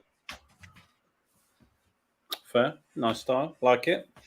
Enlarged brandy glass vibes. Yeah. I've got ridiculous amount of glasses. It's obscene, but we all collect different things. I do like my stemmed Teku, but that is a bit beer knob, isn't it? That is a bit of a beer knob glass, a stemmed Teku. I think a little bit is being kind. It is a little bit, yeah. I wanted one for the longest time, and I got one in Malta. There's no wrong. And beer tastes no different out of it, does it? There you go. No, but you do get a lot more if you fill it half up with like a hoppy pale or something, or an IPA. Yeah, that'll do the trick. You reckon even better than the standard Allegras? It's got the Teku's got a thinner, a thinner pinch point, a thinner sort of bottleneck point. whatever you want to call it. So I find I can get more flavour out of that because you can swish it around loads in a teku and then get your snout in there. Just my personal thing. In a smaller aperture. Aperture. That's a better word. That is a better word, Tommy. That's the beer nonce correct word. I like it. Mark Jones says my fear is snakes. Any sight of them, and I'm island hopping. Yeah, snakes aren't. I've been bitten by danger noodle. Have you, Chris? Yeah, my friend. This is a good glass as well. This is look at that. It's enormous. It's a Heineken class of 1988. Wow. That's very incredible. But yeah, going back to my friend used to own a Royal Python, and I've always had a fear of snakes because you can't read a snake. And I used to own it. I had an iguana that was over 6 foot, and you could always read him. He had different facial expressions. His body colours would change depending on what mood he was in. Yeah. So you could always read him. You could always understand when it wasn't a good idea to go near him. But with a snake, you don't get that vibe. With cats and dogs, you can tell. But my friend had this Royal Python, and I said to him, "No, snakes, I just don't trust them." He was like, "No, this snake's amazing," and he'd pick it up, and I'd be like, "No, I'm not touching it. I'm not going anywhere near it." And then one night, I'd had a few beers. I was feeling confident. I was feeling very confident, and I just had a kebab that I was eating with my fingers. And I said to him, his nickname was Beef. I said, "Beef, I'm feeling confident. I'm going to pick your snake up." He's like, "Yeah, go for it." But what he didn't tell me was the snake was also at that period of time when it was a bit hungry. There I go in with my kebab-riddled hands, go in, probably well over the top, go in to pick it up. And this Royal Python just looked at my hand, probably smelt it and thought, "I'm having that."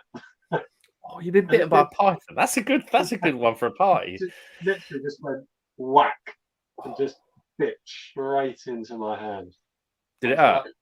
Oh yeah, it fucking did. It was like hypodermic needles just going straight in to this part of my hand. Came out the other side. I was just like, get this snake off me. I've never touched one since.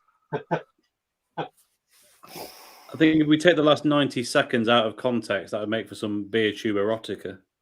Chris talking about how we had to manhandle a particularly, visceral snake. That's a horrible story. That Stephen Media, yes, Mark, not met you, but I've chatted to you lots of Simon on here, or before on here, and on Simon Stonecrow Pub. That is it. Sorry, Matt. I just had this thing when I read your name. Thanks for coming in, Matt. I hope you're well. Stu said I've got a set of Fierce beer glasses. Lovely little things. There we go. James Hickey says, from watching recent beer channels, Vice beer seems to be the beer of choice. Yes, I am so into my Vice beers at the moment. I agree. That's why I made the video that will never see the light of day, because I was like, it's the thing right now, and then I messed the video. I'll do it again at some point. I've got a basket open on Beers of Europe at the moment, and I need to have a little bit more of a look and get them bought. But they are, in terms of Vice beer, they're very well priced. Vice beer is sort of between $250 and $350 for 500ml bottles. There's some amazing old breweries on there that just don't see the light of day normally in the UK. But yeah, for me, if you want to, you got Weiss Stefana. They recently had Weiss Stefana Vitus. They've got Weiss Stefana Dunkelweiss. They do all the Dunkelweisses as well. So I'm back in stock. No, amazing. No, it's not on there. How long would it take you, Mark, to drive to Beers Europe? Hour and 20. Yeah. So I'm going to try and I need to do a drive up to Beers Europe. I don't think it would take me much more than a couple of hours. I'm trying to get Paul on board as well, and we'll have to meet up. 100%, mate.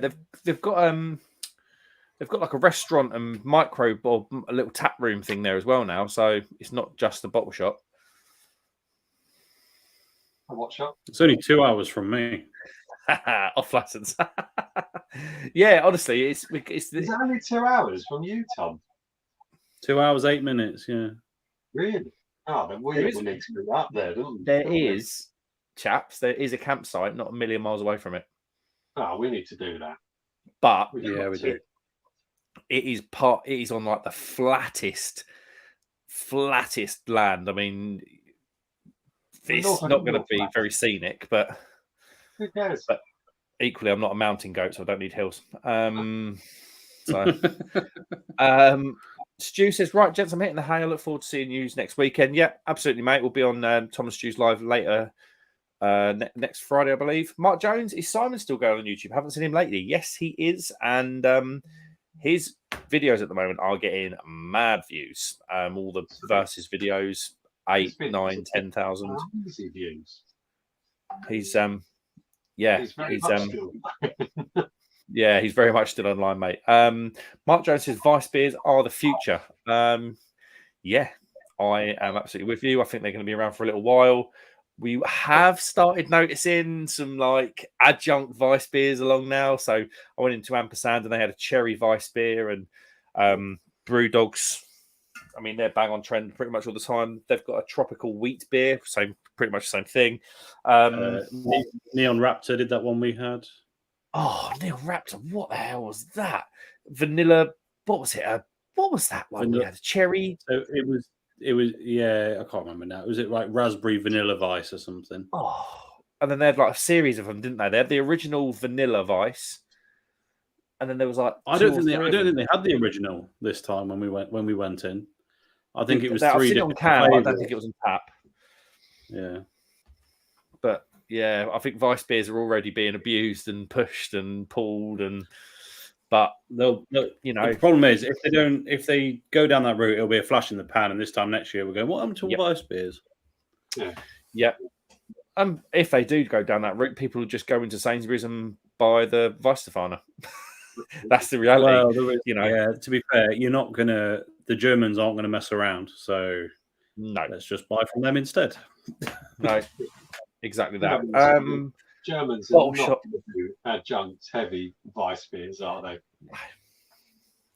No, I think putting an adjunct in a Vice beer would be like insulting a German's grandmother. Absolutely. I mean, Weissstefano, they've probably been making that Hefeweiss for probably nearly 1,000 years. Nearly 1,000 years. 1058, isn't it? They came onto the scene.